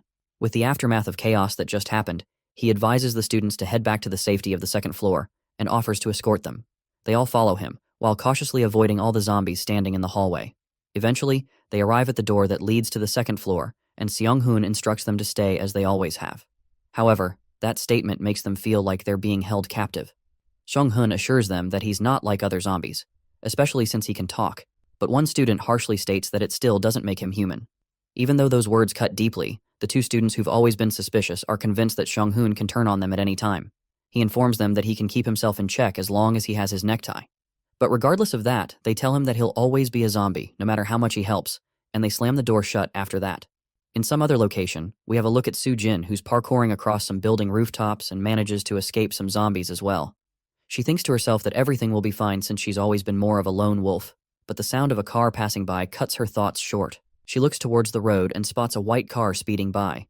Not long after, an armored vehicle comes over to block the car, and from the looks of it, they are most likely soldiers. After the car stops, the driver, who seems suited up as a racer, steps out of the car and puts his hands up in the air to surrender. A soldier pops out of the armored vehicle and questions if the driver is human. The driver takes off his helmet, stating that he is. To answer the soldier's next question, the man reveals that he's not alone and is carrying an injured friend with him. But the questions don't stop there. The soldier asks how hurt his friend is, as he readies his rifle. The driver nervously explains that he grazed his shoulder, but this response only makes the soldier grow even more suspicious. He then breaks out the big question, if the person got bitten. But the driver denies this, and explains that they were only fighting zombies. While he does this, he accidentally rotates his head, exposing an injury along his neck. The soldier spots this, and aims his rifle at the man, but the driver denies that the blood is not his, and insists that he's fine. However, the soldier isn't willing to listen to mere words alone. He asks the man to sing the third verse of the national anthem. The driver is taken aback by this random command, but instead of complying, he tries to make up an excuse. And that is enough for the random survivors to earn a few bullet holes. On the other hand, Soo-jin watches in terror as the soldiers just blew the guy's brains out so effortlessly. The soldier gets back into the armored vehicle. There, he reports to his colleague that the person didn't know the national anthem, and zombies can't sing. Right now, they're following a strict by-the-book protocol, which involves killing shooting people on suspicion. So with that done, the soldiers drive off to continue their patrol. As for Soo-jin, she comes to take a look at the brutal murder scene and reaffirms that the only person she'll need to trust is herself. Meanwhile, in the bunker, our loyal teacher has been going at it for hours to keep his precious students safe from the creeps in the area. At this point, one of the dudes notices how he's getting tired from all that fighting, and he advises him to give up since he's clearly outnumbered. Of course, the man offers the option of trying to make a run for the exit, but the loyal teacher is currently backed against a wall. Even if he does manage to escape, there's still the army of zombies waiting out there, so the man questions what he aims to achieve. While the person does bring up some good points, the teacher is still adamant on not giving up and ponders on a solution. That's when the person who brought them to the bunker speaks up. He questions if all that the valiant teacher is doing is worth it. After all, nothing in society is working at this point, including schools. So the man tries to convince him that he has nothing to gain from protecting the kids. He adds that if he takes them outside, and they get attacked by zombies, the children will only stare at him with resentment because of his inability to protect them. So the man advises him to get rid of that burden of responsibility, since now he's not a teacher, but more of a survivor. While all that drama's going on, a person goes up the stairs, and he's honestly had enough of his partner's undying thirst for lust. One of the people calls out to the man, asking where he's going. But the man is convinced that trash like them should just die. So he opens up the floodgates that are the bunker's entrance. As the others rush to shut the doors, the zombies pick up the scent of humans in mere seconds, and they're all locked onto the bunker. They all rush to have one amazing feast, but our hidden savior in disguise is content with dying as well, since this is Judgment Day for all those who resided in that place. With how things have turned out, the past and future has started to matter less to some people, and the only thing that matters now is the present. And in the present moment, Hwang drives on a highway with Hye-ryong. At first, things are quiet between them, but Hwang tells her that there's no need to feel guilty about abandoning everyone at the school. He informs her that morals and values will lead to one's death, and the only thing that matters is survival. Besides, the world has already ended, so living by such a code of conduct is meaningless. The two of them keep going on their way, but they're suddenly blocked by the same armored vehicle from earlier. Just like the previous encounter, a soldier pops out and questions the two of them if they're human. Hwang says they are, but the soldier asks them to prove it. As you'd expect, Hwang remains speechless at this stupid order, but he has no other choice but to obey. He explains that he's a school teacher, and the girl is his student. He adds that they're on the run ever since their school got overrun by zombies.